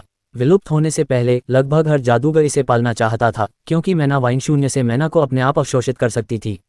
शून्य में जितना खराब वातावरण होगा, वह उतना ही अधिक मैना अवशोषित कर सकती थी। इसके अलावा शून्य से मैना को अवशोषित करने के बाद वे अपने आप ही इसे रूपांतरित और शुद्ध कर देते थे, जिससे उनके नीचे तरल मैना को संग्रहित करने के लिए एक मैना तालाब बन जाता था। इस वजह से मैना वाइन अमूल्य थी। यदि कुछ मैना वाइन को डेमीप्लेन में लगाया जाता तो शून्य से मैना दिन रात अवशोषित होती रहती और शुद्ध होने और तालाब में डालने के बाद यह मैना का कभी न खत्म होने वाला फव्वारा बन जाती। दुर्भाग्य से मैना वाइन को बढ़ने के लिए बहुत कठोर वातावरण की आवश्यकता थी। इतना कठोर कि नोसेंट में एक भी मिलना लगभग असंभव था। 1000 साल पहले नोसेंट में कोई और मैना वाइन दिखाई नहीं दी, लेकिन उसने उम्मीद नहीं की थी कि वास्तव में यहाँ कोई दिखाई देगी। उसके हाथों में मनबेल का अकल्पनीय प्रभाव होगा। उसके डेमीप्लेन में वर्तमान में एक प्राचीन देवता के 2 आत्मा अंश थे और उनकी शक्ति के प्रभाव में डेमीप्लेन की वृद्धि की गति एक अकल्पनीय स्तर पर पहुंच गई। यह इस बिंदु पर था कि 10 वर्षों के भीतर स्वाभाविक रूप से पैदा हुआ डेमीप्लेन पूरी तरह से परिपक्व हो जाएगा, कानून पैदा होंगे और यह जीवन का पोषण करेगा। उस समय डेमीप्लेन एक वास्तविक दुनिया बन जाएगा, और वह दुनिया आरव मेहरा की थी। लेकिन आरव मेहरा के लिए 10 साल अभी भी थोड़े लंबे थे। उसने कुछ बार आहें भरी, ये सोचकर कि अगर उसे हर दिन और रात मन को अवशोषित करने वाली मनबेल मिल जाए और वह लगातार उस मन को डेमीप्लेन को दे तो ये बढ़ेगा और उसके डेमीप्लेन की वृद्धि एक भयानक स्तर तक पहुंच जाएगी। डेमीप्लेन को भी बहुत तेजी से परिपक्व होना चाहिए। जब वह पहली बार डेमीप्लेन में दाखिल हुआ तो उसने रूडोल्फ की लाइब्रेरी में जाकर किताब मैना वाइन ब्रीडिंग हासिल की। उस समय रूडोल्फ ने संभवतः उस डेमीप्लेन के विकास में तेजी लाने के लिए मैना वाइन का उपयोग करने के बारे में सोचा था, लेकिन ऐसा लगता है कि रूडोल्फ कभी भी मैना वाइन का बीज नहीं खोज पाया, वरना जब आरव मेहरा ने प्रवेश किया तो वह डेमीप्लेन आधा मरा हुआ नहीं दिखता। नोसेंट में मैना वाइन पहले से ही विलुप्त हो चुकी थी, इसलिए अगर कोई पूरी भूमि को देखे तो जरूरी नहीं कि उसे बीज मिले। जब आरव मेहरा ने डेमीप्लेन हासिल किया तो उसने सबसे पहले एक खास प्लेन को खोलने के लिए ओसुल की डस्कफायर उधार लेने के बारे में सोचा था। उसे साफ साफ याद था कि उस प्लेन में मैना वाइन का बीज था। जब नोसेंट में मैना खत्म हो गया तो कुछ हेवन मैज ने उस प्लेन में जाकर मैना वाइन हासिल करने के लिए हाथ मिलाया, लेकिन मैना वाइन को जिस माहौल की जरूरत थी वह बहुत कठोर था। माना वाइन के बीज को अंकुरित होने और मरने में ज्यादा समय नहीं लगा। स्वाभाविक रूप से डेमीप्लेन माना वाइन के लिए उपयुक्त वातावरण था, लेकिन आरव मेहरा हैरान था, यह माना वाइन यहाँ कैसे उगाए? ये बिल्कुल अतार्किक है। अगर कोई सावधान नहीं था तो वे केवल यही सोचेंगे कि ये दरार में उगने वाली घास की एक लट है और बस इसे देखेंगे भी नहीं। आरव मेहरा ने भी शुरू में ऐसा ही सोचा था, लेकिन इस तथ्य के बारे में सोचने के बाद कि यह एक जादुई टॉवर था जो कई सहस्राब्दियों से अस्तित्व में था, फिर भी बिना किसी नुकसान के वह घास के अस्तित्व से थोड़ा हैरान था। फिर उसने इसे ध्यान से जांचा और पाया कि यह घास की लट नहीं थी, बल्कि वह माना वाइन थी जिसका वह सपना देख रहा था। वह सावधानी से माना वाइन को डेमीप्लेन में ले आया। कई महीनों तक इसकी जांच किए बिना डेमीप्लेन एक बार फिर से बहुत बदल गया था, खासकर वह नदी जो पूरे प्लेन में फैली हुई थी। उसे याद आया कि पिछली बार जब वह आया था तो वह नदी उतनी भव्य नहीं दिख रही थी जितनी अब दिख रही है। लहरें उठ रही थीं। नदी की लंबाई और चौड़ाई लगभग दोगुनी हो गई थी और आरव मेहरा को पूरे मैदान में पेड़ और घास फैले हुए दिखाई दे रहे थे। कुछ फूल उग रहे थे। आरव मेहरा हर बार जब वह अंदर आता था तो डेमीप्लेन के बदलावों से हैरान रह जाता था। आरव मेहरा ने अचानक एक मामूली बदलाव देखा। कानूनों की कुछ थोड़ी अव्यवस्थित शक्ति थी। हालांकि वे थोड़े अव्यवस्थित थे, आरव मेहरा ने उन्हें जल्दी से पहचान लिया। 4 तत्वों जल, वायु, अग्नि और पृथ्वी के नियम। 4 तत्वों के नियमों की उपस्थिति का क्या मतलब था? आरव मेहरा जानता था कि अगर 4 तत्वों के नियम स्थिर होते तो डेमीप्लेन सबसे अधिक संभावना जीवन का पोषण करता। आरव मेहरा ने जल्द ही प्राचीन देवता के 2 आत्मा अंशों का स्थान खोज लिया। ये पहले से ही एक हरा भरा जंगल था और जितना वह अंदर गया पेड़ों की जीवन शक्ति उतनी ही अधिक प्रबल होती गई। जंगल के केंद्र में पहुंचने के बाद आरव मेहरा ने देखा कि 2 आत्मा के टुकड़े पहले से ही एक हो चुके थे और अब लॉन में शांति से आराम कर रहे थे, और कुछ ही दूरी पर एक तालाब था जिसमें समृद्धमान उतार चढ़ाव हो रहा था। ऐसे समृद्धमान उतार चढ़ाव को महसूस करते हुए आरव मेहरा चौंक गया। अध्याय 407। वह तालाब के पास गया और पाया कि तालाब में मौजूद तरल पानी नहीं बल्कि तरल मन था। तरल मन का क्या मतलब था? प्राचीन काल से लेकर अब तक के पूरे इतिहास में तरल मन केवल कुछ ही जगहों पर दिखाई दिया था। आरव मेहरा तालाब के पास खड़ा था और अचानक उसने मन की एक धारा बहते हुए महसूस की। उसका जादू का जाल पागलपन की तरह घूम रहा था और उसे रेत के जानवर के साथ लड़ाई के दौरान इस्तेमाल किए गए मन को वापस पाने में केवल 10 मिनट लगे। जैसे ही उसने अपना मन वापस पाया, उसने अनजाने में तालाब के तल पर एक प्रकाश की किरण देखी। ऐसा लग रहा था कि वहां कुछ है। अपने हाथ की एक लहर के साथ आरव मेहरा ने एक जल कठपुतली को बुलाया और उसे अपने लिए पानी में गोता लगाने को कहा। जल कठपुतली द्वारा प्रसारित दृश्य ने आरव मेहरा को कान से कान तक मुस्कुराने पर मजबूर कर दिया। यह अप्रत्याशित रूप से एक मन को आज था। एक मैना क्वार्ट्ज जिसमें उस तरल मैना के भीतर मैना की मात्रा 10 गुना थी। मैना क्वार्ट्ज जैसी कोई चीज़ दुर्लभ थी, यहाँ तक कि मैजिक एरा के चरम के दौरान भी, और वे स्पिरिट मैना क्रिस्टल से भी अधिक शुद्ध थे। हालांकि स्पिरिट मैना क्रिस्टल के भीतर मौजूद मैना से इसकी तुलना करना असंभव था, लेकिन इसका मूल्य काफ़ी था। एक हथेली के आकार का मैना क्वार्ट्ज एक लेवल 20 या उससे ऊपर के मैना क्रिस्टल की तुलना में हो सकता है। जब वाटर पपेट गायब हो गया तो आरव मेहरा ने अपने आसपास की जांच की और आखिरकार मैना वाइन को लगाने के लिए एक उपयुक्त जगह ढूंढ ली। ये बहुत दूर नहीं था, यह जमीन का एक समतल टुकड़ा था, और जब उन्होंने मैना वाइन के अंकुर लगाए तो वे बहुत सावधान थे। उस समय हथेली के आकार की मैना वाइन में कुछ बदलाव दिखाई दिए। ये वास्तव में एक दृश्यमान गति से बढ़ी और कुछ ही मिनटों में एक इंसान की आधी ऊंचाई तक पहुंच गई, और यह अभी भी बढ़ रही थी। मैना वाइन का आकार तय नहीं था, यह उसके पर्यावरण द्वारा निर्धारित किया गया था। ऐसा कहा जाता है कि एक मन बेल की वृद्धि अवधि 2 साल होती है। इन 2 सालों में इसके आसपास जितना अधिक मन होता है, यह उतनी ही तेजी से बढ़ती है। जब तक ये पूरी तरह से परिपक्व होती है तब तक ये शून्य से मन को अवशोषित कर सकती है। आरव मेहरा ने अनुमान लगाया कि इस डेमीप्लेन में मन बेल को परिपक्व होने में अधिकतम कुछ महीने लगेंगे। उस समय ये शून्य से मन के एक स्थिर प्रवाह को अवशोषित करेगा और इस डेमीप्लेन के विकास को गति देगा। चूंकि मन बेल का मामला पूरी तरह से सुलझा हुआ था, इसलिए आरव मेहरा लंबे समय तक जंगल में नहीं रहे। इसके बजाय वह इधर उधर घूमते रहे। उनका कहना था इस डेमीप्लेन का वातावरण बहुत अच्छा था। जो मन आगे बढ़ता था उसने उन्हें लगातार अपनी चरम अवस्था में बनाए रखा। पहली बार जब वह आया तो ये जगह अपनी ही छाया मात्र थी। ये केवल 1 किलोमीटर चौड़ा था और इसमें कोई नियम और जीवन नहीं था, ये खाली लग रहा था। लेकिन उसने बिना सोचे समझे काम किया और उस डेमीप्लेन में एक प्राचीन देवता की आत्मा का टुकड़ा डाल दिया, और डेमीप्लेन में बहुत बदलाव आ गया। अब आधे साल बाद डेमीप्लेन का सतही क्षेत्र बहुत फैल गया था और 500 किलोमीटर तक फैल गया था, और हर कोना जीवन शक्ति से भरा हुआ था। यहाँ तक कि 4 तत्वों के नियम भी बनने के संकेत दे रहे थे। मैजिक एरे के पूरी गति से चलने के साथ आरव मेहरा ने जल्द ही कानून के एक छोटे से हिस्से की दिशा पकड़ ली। उसे लगा कि कानून लगातार अवर्णनीय रूप से बदल रहे हैं, लेकिन वह जानता था कि 4 तत्वों के नियम धीरे धीरे अधिक स्थिर हो रहे थे। चारों नियमों के पूरी तरह से स्थिर होने में ज़्यादा समय नहीं लगेगा। जब वह समय आएगा तो डेमीप्लेन में किस तरह का बदलाव आएगा। वह चलता रहा और चलता रहा, अचानक रुक गया। हर जगह हरे भरे पेड़ दिखाई दे रहे थे जो जोरदार जीवन शक्ति का उत्सर्जन कर रहे थे, लेकिन किसी कारण से डेमीप्लेन अभी भी उसे एक खालीपन का एहसास दे रहा था जो नोसेंट जितना स्वाभाविक नहीं लग रहा था। ठीक है, जीवन रूप। एक पल में उसे समस्या की जड़ के बारे में पता चल गया। 3 आंखों वाला गुप्त भेड़िया वास्तव में इस जगह पर पल रहा था, और इस जगह के विस्तार के साथ इतने बड़े क्षेत्र में गुप्त भेड़िया को खोजने की कोशिश करना इतना आसान नहीं था। वह जादुई जानवरों के एक समूह को पकड़ने के बारे में भी सोच रहा था ताकि जब उसके पास समय हो तो उसे डेमीप्लेन में डाल सके। डेमीप्लेन में रहने वाले जादुई जानवरों का एक समूह निश्चित रूप से जीवन शक्ति को थोड़ा बढ़ा देगा। आरव मेहरा सीधे घास के लॉन पर बैठ गया। उसका जादुई सरनी जाग उठा क्योंकि वह कानून के उस झोंके के प्रक्षेपवक्र का अनुसरण करता था और उसका अध्ययन करना शुरू कर देता था। कानून की शक्ति बहुत रहस्यमय थी, यहाँ तक कि आर्कमेज की कानून के बारे में समझ भी केवल सतही थी। यही कारण था कि उसने स्टार जेम खरीदने के लिए बड़ी कीमत चुकाई थी। आखिरकार इसमें विश्व शक्ति निहित थी, और भले ही ये केवल एक झोंका था, आर्कमेज क्षेत्र में पावरहाउस के लिए यह एक महत्वपूर्ण भूमिका निभाएगा। सबसे पहले उसने अपने जादुई सरनी का उपयोग करके 4 मौलिक नियमों पर नजर डालने की कोशिश की, लेकिन उसने यह उम्मीद नहीं की थी कि वह वास्तव में सफल होगा। 4 कानूनों के प्रक्षेप पथ के निशान पकड़ लेगा। सिद्धांत रूप में जादुई सरनी की भयानक गणना क्षमता का उपयोग करके 4 मौलिक नियमों का विश्लेषण करना संभव होना चाहिए, लेकिन इसे व्यवहार में लाने के बाद उसे समझ में आया कि उसके विचार बहुत सरल थे। मौलिक कानून के प्रक्षेप पथ को पकड़ना आसान था, लेकिन उसका विश्लेषण करना बहुत चुनौतीपूर्ण था। लगभग सर्वशक्तिमान मैजिक एरे के साथ भी कानून के प्रक्षेप पथ के साथ तालमेल रखना बहुत मुश्किल था। शायद केवल स्वर्ग के जादूगरों के पास कानूनों का विश्लेषण करने और विश्व शक्ति को नियंत्रित करने की क्षमता थी। जहां तक मैजिक एरे की बात है तो यह मैजिक एरे ही था आखिरकार। कुछ घंटों बाद आरव मेहरा कानून के प्रक्षेप पथ के साथ तालमेल रखने के लिए अपने 2 अल्केमिक मैना वर्लपूल का उपयोग कर रहा था। मैजिक एरे के पूरी गति से घूमने के साथ उसने धीरे धीरे अपनी आंखें खोलने से पहले 4 दिनों तक कानून का विश्लेषण किया। उसके शरीर के भीतर का मैना बहुत पहले ही इस्तेमाल हो चुका था। सौभाग्य से डेमीप्लेन का मैना बाहरी दुनिया के मैना से 20 गुना अधिक मजबूत था, और आरव मेहरा के कोर मेडिटेशन लॉ सेट में से एक शून्य फौज था।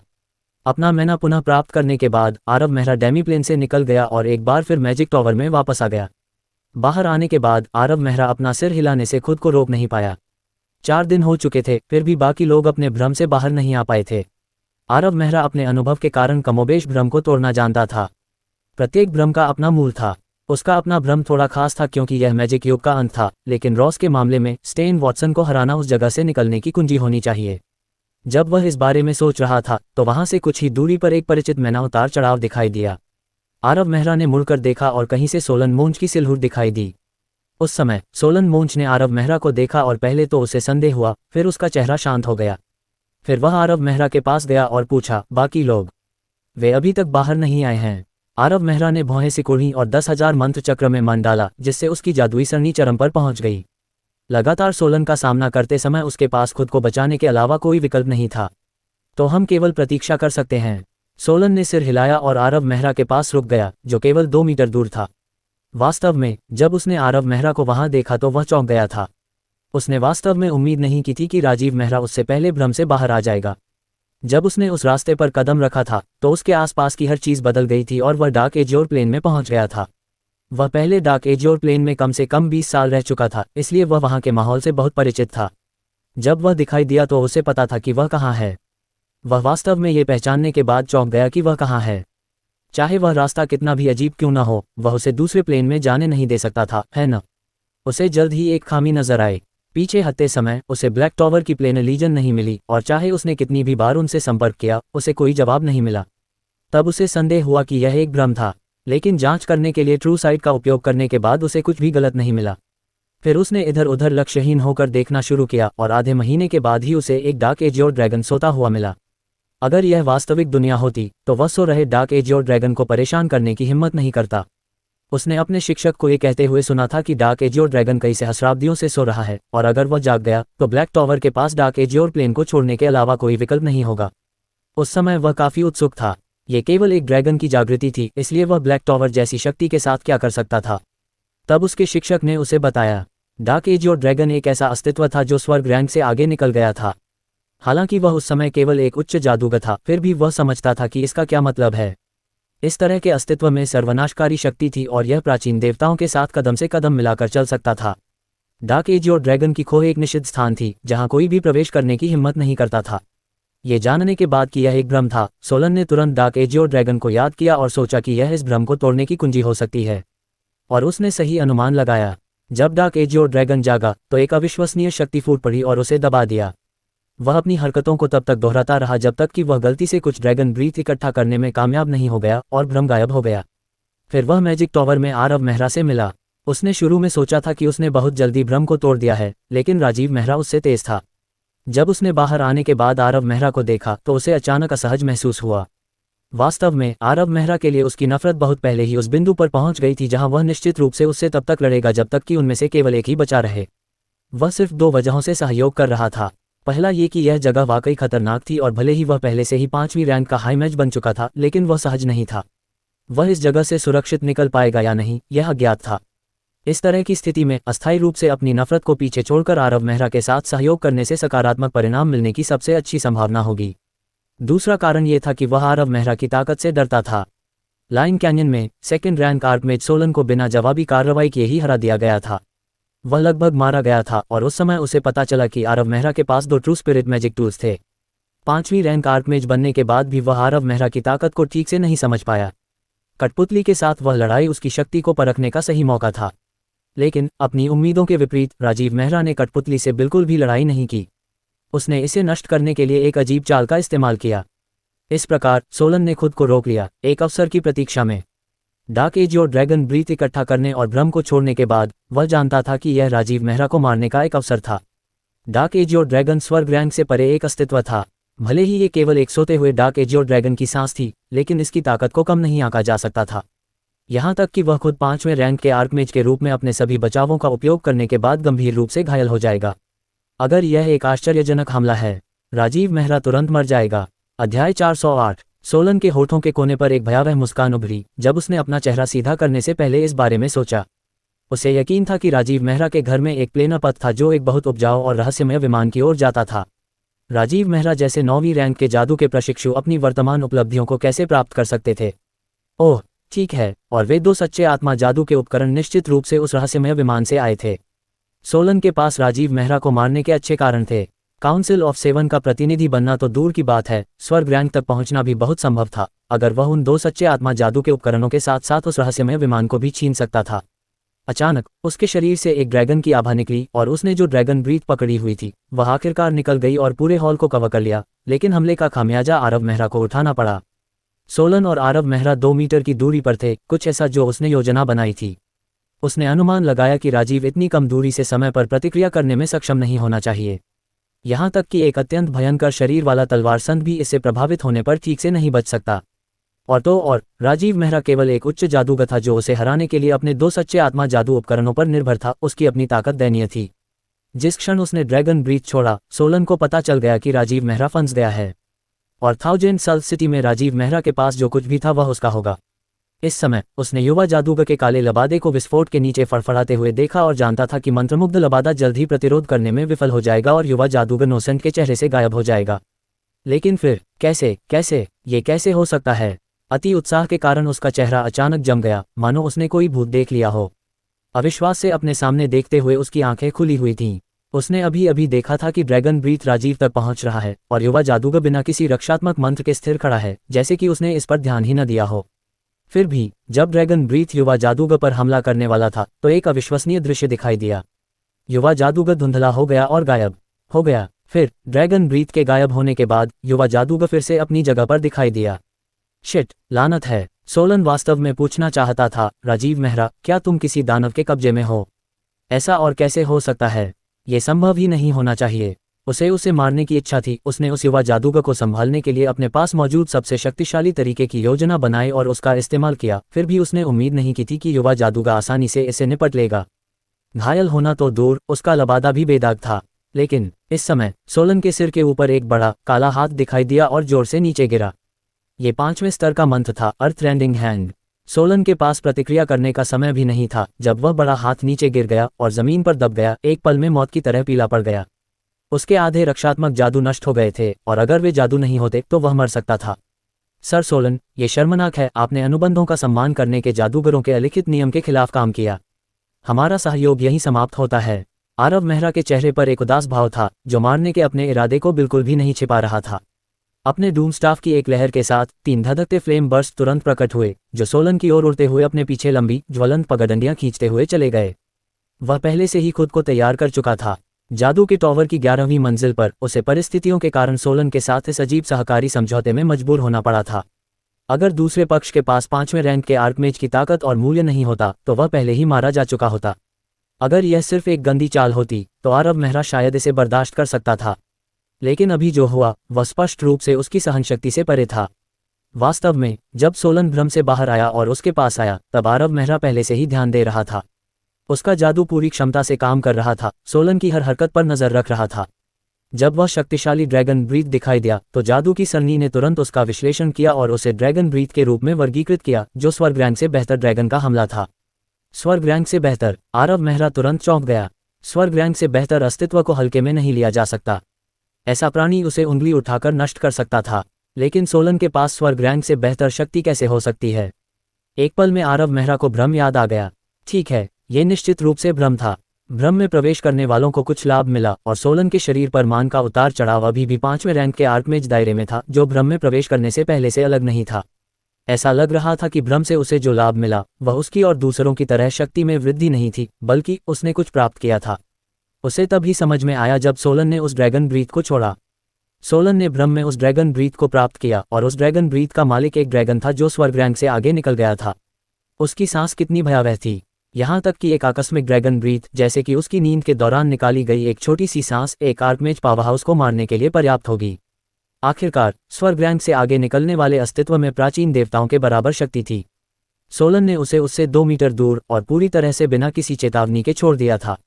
भले ही उसे कुछ पता चल जाए, लेकिन उसके रक्षात्मक मंत्र बेकार हो जाएंगे।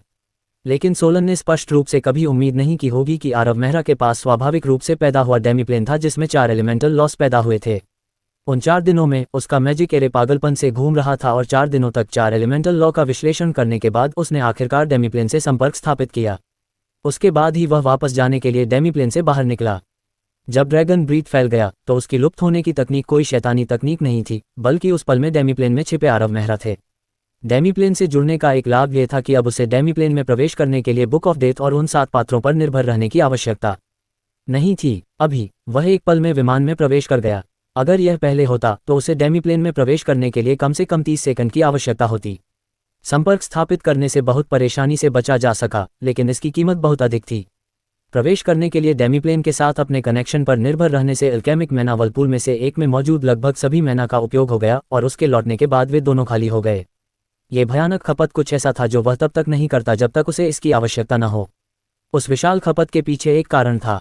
जैसा कि सभी जानते थे, स्वर्ग रैंक के पावरहाउस विमान स्थापित कर सकते थे और पावरहाउस और उसके विमान के बीच संबंध बनाना कुछ ऐसा था जो केवल एक उच्च रैंक वाला स्वर्ग जादूगर ही कर सकता था। आरव मेहरा ने अभी अभी एक उच्च रैंक वाले स्वर्ग जादूगर की विधि का उपयोग किया था, इसलिए यह बहुत अजीब होगा यदि खपत बहुत बड़ी न हो। ये कैसे हो सकता है? सोलन ने गहरी दहाड़ लगाई। उसने हमेशा सोचा था कि आरव मेहरा खुद से बहुत कमजोर है और उसे हराने के लिए 2 सच्चे आत्मा जादू उपकरणों पर निर्भर था। लेकिन ऐसा लग रहा था कि अब ऐसा नहीं था।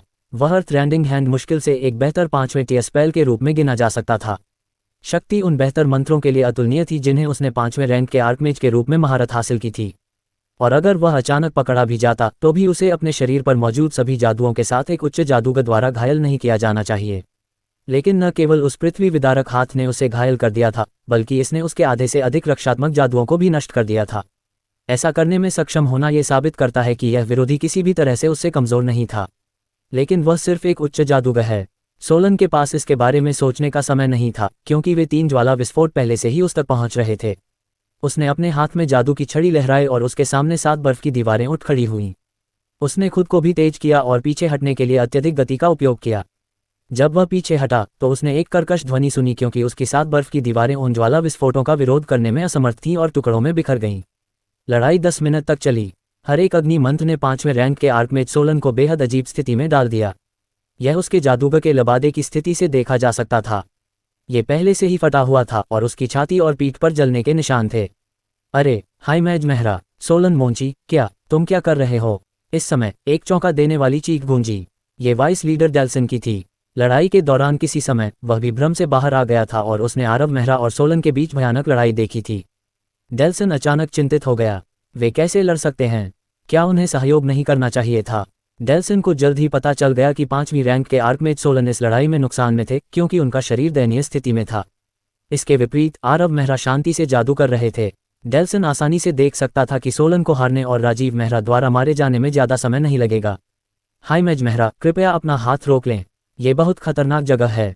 अगर हम सावधान नहीं रहे तो हमें खतरे का सामना करना पड़ सकता है। सोलन अभी भी 5वीं रैंक का आर्कमेज है। अगर आप उसे मार देते हैं तो इस जगह से निकलना मुश्किल हो सकता है।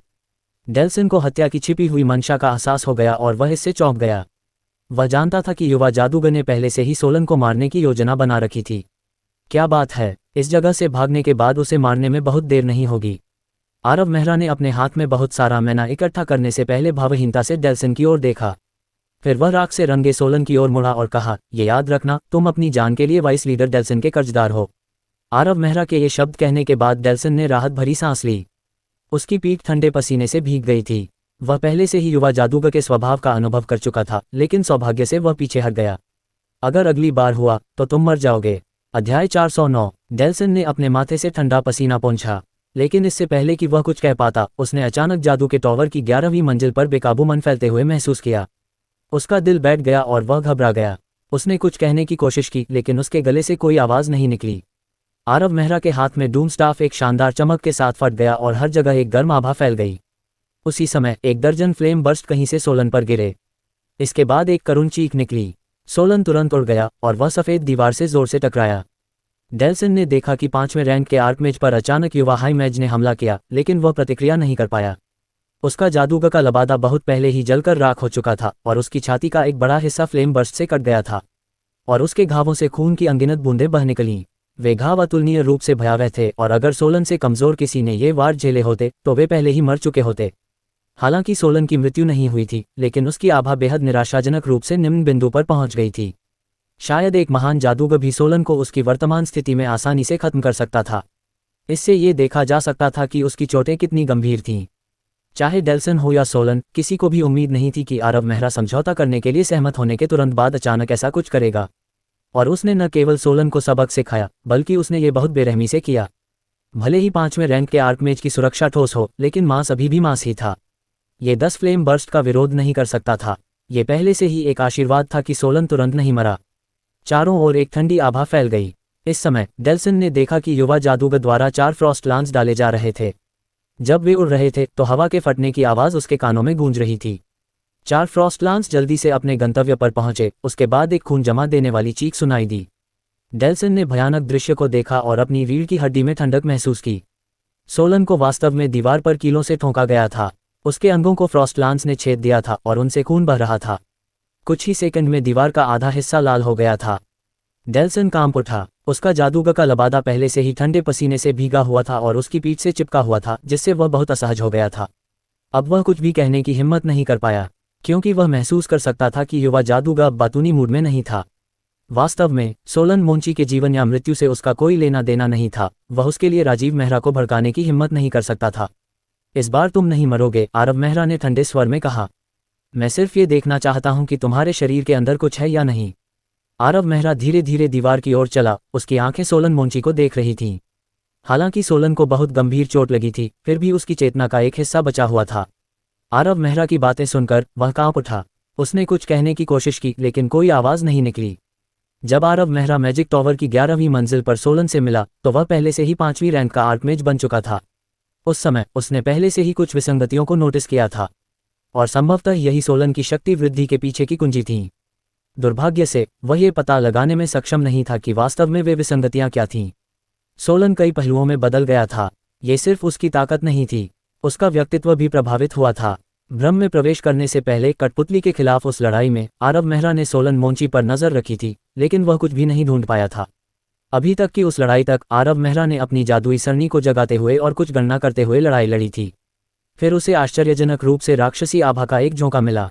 वह सबसे अधिक आश्चर्यचकित था कि सोलन राक्षसी आभा के उस झोंके को पूरी तरह से दबाने में सक्षम था। वह लगभग मूर्ख बन गया था। ये सोलन मोंची के बारे में सबसे संदिग्ध हिस्सा था। जादू युग के चरम पर भी राक्षसों का शिकार करने के लिए रसातल में प्रवेश करने वाले उन शक्तिशाली जादूगरों ने विभिन्न प्रयोग किए, लेकिन अंत में वे राक्षसी आभा को दबाने और इसे ध्यान देने योग्य नहीं बनाने में असमर्थ थे, जैसा कि सोलन ने किया था। आरव मेहरा को सोलन के शरीर में हुए बदलाव के बारे में कुछ अनुमान थे। उसे स्पष्ट रूप से याद था कि सोलन कुछ समय के लिए झांटुई के महल में गायब हो गया था। फिर भी जब वह वापस आया तो वह पहले से ही 5वीं रैंक का आर्कमेज था। लेकिन आरव मेहरा को इस बात की जिज्ञासा थी कि सोलन के शरीर का क्या हुआ।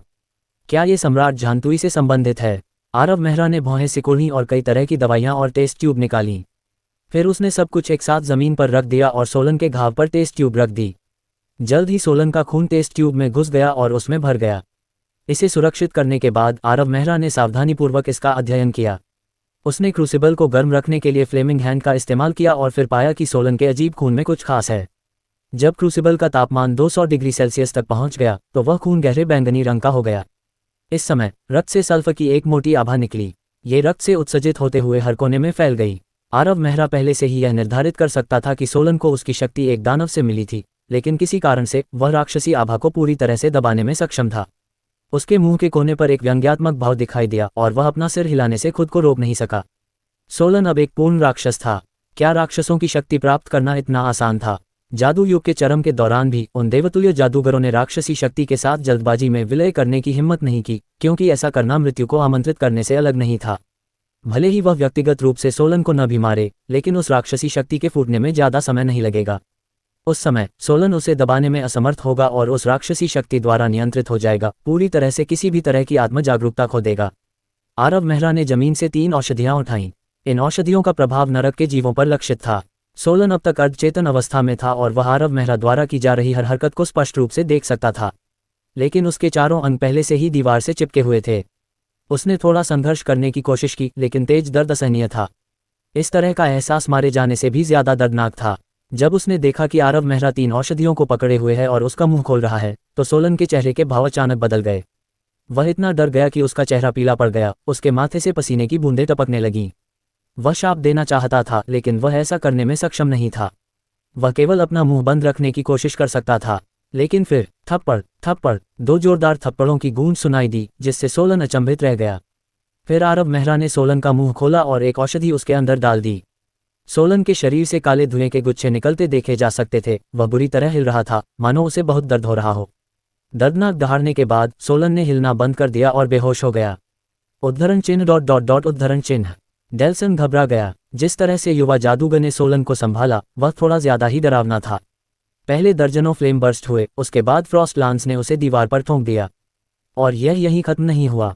फिर उसने सोलन का खून लिया और उसका अध्ययन करने के लिए उसके मुंह में एक अजीबोगरीब औषधि डाली, जिससे इतनी बड़ी प्रतिक्रिया हुई कि सोलन बेहोश हो गया। डेल्सन को लगा कि युवा जादूगर सोलन मोंची को एक व्यक्ति के रूप में नहीं, बल्कि एक परीक्षण विषय के रूप में सोच रहा था। अब उसे थोड़ा पछतावा हो रहा था। अगर उसे पता होता तो वह भ्रम को छोड़ने में देरी करता। हालांकि उसे नहीं पता था कि सोलन और युवा जादूगर के बीच क्या हुआ था, लेकिन वह अनुमान लगा सकता था कि सोलन ने कुछ लापरवाही की है और युवा जादूगर को पूरी तरह से क्रोधित कर दिया है।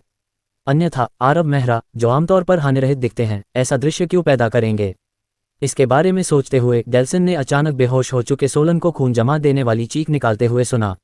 उसका चेहरा विकृत हो गया, उसका शरीर हिंसक रूप से हिल रहा था। बड़ी हरकतों के कारण उसके अंगों पर घाव उत्तेजित हो गए और बहुत सारा खून बह गया। डेल्सन ने दूर देखा, क्योंकि उसके पास ये देखने का दिल नहीं था। उसने ये भी सोचा कि यह एक चमत्कार था कि सोलन अब तक जीवित रह सका। रक्त रेखा अभिशाप। आरव मेहरा ने भौहें सिकोड़ी। जब उसने सोलन का अध्ययन करना शुरू किया तो उसे वास्तव में इस तरह के परिणाम की उम्मीद नहीं थी। उसने बस अपने दिमाग पर हमला करके सोलन की आत्मा के एक हिस्से को जबरन काट दिया ताकि उसे अपने रक्त अनुसंधान में एकीकृत कर सके, और अंत में पता चला कि सोलन के शरीर के भीतर एक रक्त रेखा अभिशाप था।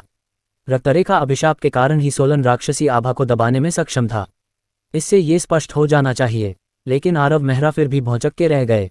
अभी भी कुछ ऐसा था जो उन्हें हैरान कर रहा था। अपने जादू के ज्ञान के अलावा तीसरे राजवंश के शाही परिवार के सदस्य रक्तरेखा अभिशाप में बहुत कुशल थे। यह उनकी रक्तरेखा से प्राप्त शक्ति थी, और उनकी रक्तरेखा जितनी शुद्ध होगी, रक्तरेखा अभिशाप की शक्ति उतनी ही मजबूत होगी। इसके अलावा उनकी मृत्यु के बाद वह शक्ति एक भूत की तरह बहुत लंबे समय तक बनी रहेगी। ऐसा लग रहा था कि सोलन ने उस शक्ति का एक हिस्सा प्राप्त कर लिया था। सोलन सम्राट झांतुई द्वारा छोड़े गए महल में गया और इस तरह समाप्त हुआ। क्या इसका मतलब यह नहीं है कि तीसरे राजवंश के शाही परिवार का एक सदस्य एक बार उस महल में मर गया था? और ब्लडलाइन अभिशाप के लिए सोलन की शक्ति को दूसरे रैंक के आर्कमेज से 5वें रैंक तक बढ़ाने का मतलब था कि वह व्यक्ति शाही परिवार का कोई छोटा सदस्य नहीं था। अध्याय 410। आरव मेहरा सम्राट झांटुई के युग के केवल कुछ लोगों के बारे में सोच सकता था जिनकी मृत्यु के बाद इतना शक्तिशाली रक्तरेखा अभिशाप हो सकता था, जिसमें स्वयं सम्राट झांटुई भी शामिल थे। लेकिन ये बिल्कुल स्पष्ट था कि सम्राट झांटुई साम्राज्य में वापस आ गए और 10 साल बाद उनकी मृत्यु हो गई। लेकिन उस महल में रक्तरेखा अभिशाप होने के कारण आरव मेहरा 100% निश्चित था कि असाधारण स्थिति वाले शाही परिवार के सदस्य की मृत्यु अंदर हुई थी, लेकिन वह ये पता नहीं लगा सका कि वह कौन था। आरव मेहरा ने अपना सिर हिलाया और मन को बिखेरने के लिए अपना हाथ बढ़ाया।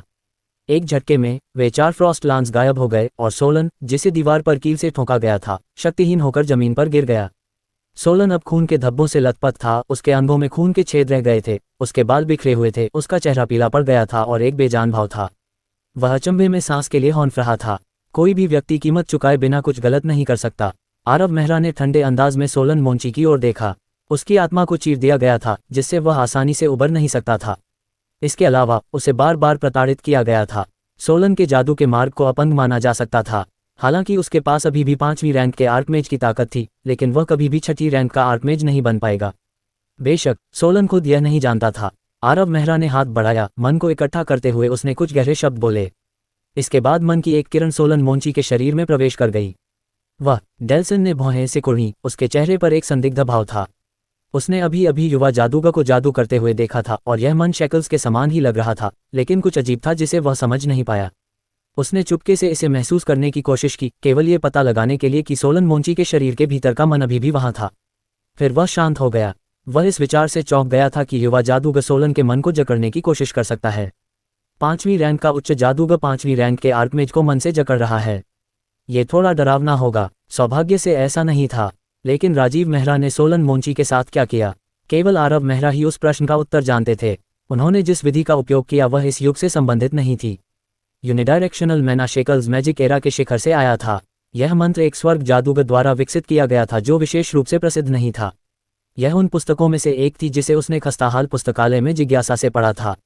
यूनिडायरेक्शनल मैना शेकल्स को स्थापित करना बहुत जटिल था, जिसके लिए उपयोगकर्ता से बहुत उच्च स्तर के नियंत्रण की आवश्यकता होती थी। यदि सावधानी न बरती जाए तो ये प्रक्रिया लक्ष्य के मन भंवर को नष्ट कर सकती है। वह अपने पहले प्रयास में ही सोलन को जकड़ने में सफल रहा। उसका मन सोलन के मन भंवर में एक विशेष तरीके से मौजूद था। जब वह ध्यान करता था तो यह मन सोलन को प्रभावित नहीं करता था। लेकिन अगर सोलन ने आरव मेहरा पर कोई जादू किया तो उसके मन भंवर में छिपा मन उसके अपने मन से हिंसक रूप से टकराएगा, जिससे हिंसक मन अराजकता पैदा होगी। इस प्रकार इसे यूनिडायरेक्शनल मन बंधन के रूप में जाना जाता था। 10 दिनों के बाद सभी अपने भ्रम से बाहर आ गए। लियोन, जो पेल प्लेन से गुजरा था, ने पहले ही अपनी आर्केन रिंग्स को जोड़ लिया था, और हालांकि वह केवल 7वीं रैंक का हाई मैच था, फिर भी 9वीं रैंक का हाई मैच उसे दबाने में कुछ परेशानी महसूस कर सकता था। रॉस का अनुभव सबसे अविश्वसनीय था, क्योंकि वह अभी अभी एक युद्ध दोहरा रहा था। ये वह लड़ाई थी जिसे उसने रेजिंग फ्लेम प्लेन में उस दिन स्टेन वॉटसन के खिलाफ हारा था। वह हमेशा इसके बारे में सोचता रहता था, और वह अपने मेडिटेशन लॉ सेट की खामियों से सीमित था, जिससे वह अपनी ताकत बढ़ाने से रोक रहा था। बाद में स्टेन वॉटसन को आरव मेहरा ने मार डाला था, और इस तरह रेजिंग फ्लेम प्लेन में हुई वह लड़ाई उसका शाश्वत पछतावा थी।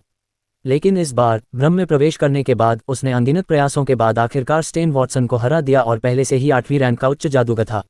ज़्यूबन अपने भ्रम को छोड़ने वाला आखिरी व्यक्ति था। वह थोड़ा नींद में लग रहा था, और आरव मेहरा को संदेह था कि विस्परिंग क्रिस्टल के साथ उससे संपर्क करने के बाद वह आदमी फिर से सो गया। लेकिन फिर भी ड्रैकोनिक बीस्टमैन अब एक वास्तविक 9वीं रैंक का विशेषज्ञ तलवारबाज था। सभी के इकट्ठा होने के बाद उन्होंने उस दरवाजे को खोलने से पहले आराम करने और फिर से संगठित होने में 1 घंटा लगाया। उनकी उम्मीदों के विपरीत उन्हें कोई खतरा नहीं मिला।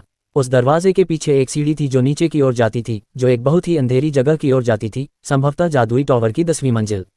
समूह सीढ़ियों से नीचे उतरा और जल्दी से 10वीं मंजिल पर पहुंच गया। वहां पहुंचकर सभी चौंक गए। 11वीं मंजिल कई 100 मीटर से ज्यादा नहीं फैली थी, फिर भी 10वीं मंजिल बहुत बड़ी थी। इसे स्पष्ट रूप से सरणियों के माध्यम से बढ़ाया गया था। अधिक सटीक रूप से कहें तो ये कठपुतलियों के निर्माण में विशेषज्ञता वाली एक कीमिया कार्यशाला थी। वह कीमिया कार्यशाला बहुत बड़ी थी। आरव मेहरा ने वॉन की प्रयोगशाला में जो कीमिया कार्यशाला देखी थी उससे कई गुना बड़ी। लेकिन ये जगह 11वीं और 12वीं मंजिलों से अलग थी। यह मकड़ी के जाले से ढकी हुई थी और फर्श धूल की परत से ढका हुआ था, जो जीर्ण शीर्ण दिख रहा था। हे भगवान, यहाँ कितनी कठपुतलियां बनाई जा सकती हैं, डेल्सन ने चौंकते हुए कहा। क्रॉस असेंबली लाइनों के बीच में एक विशाल काला फौज था।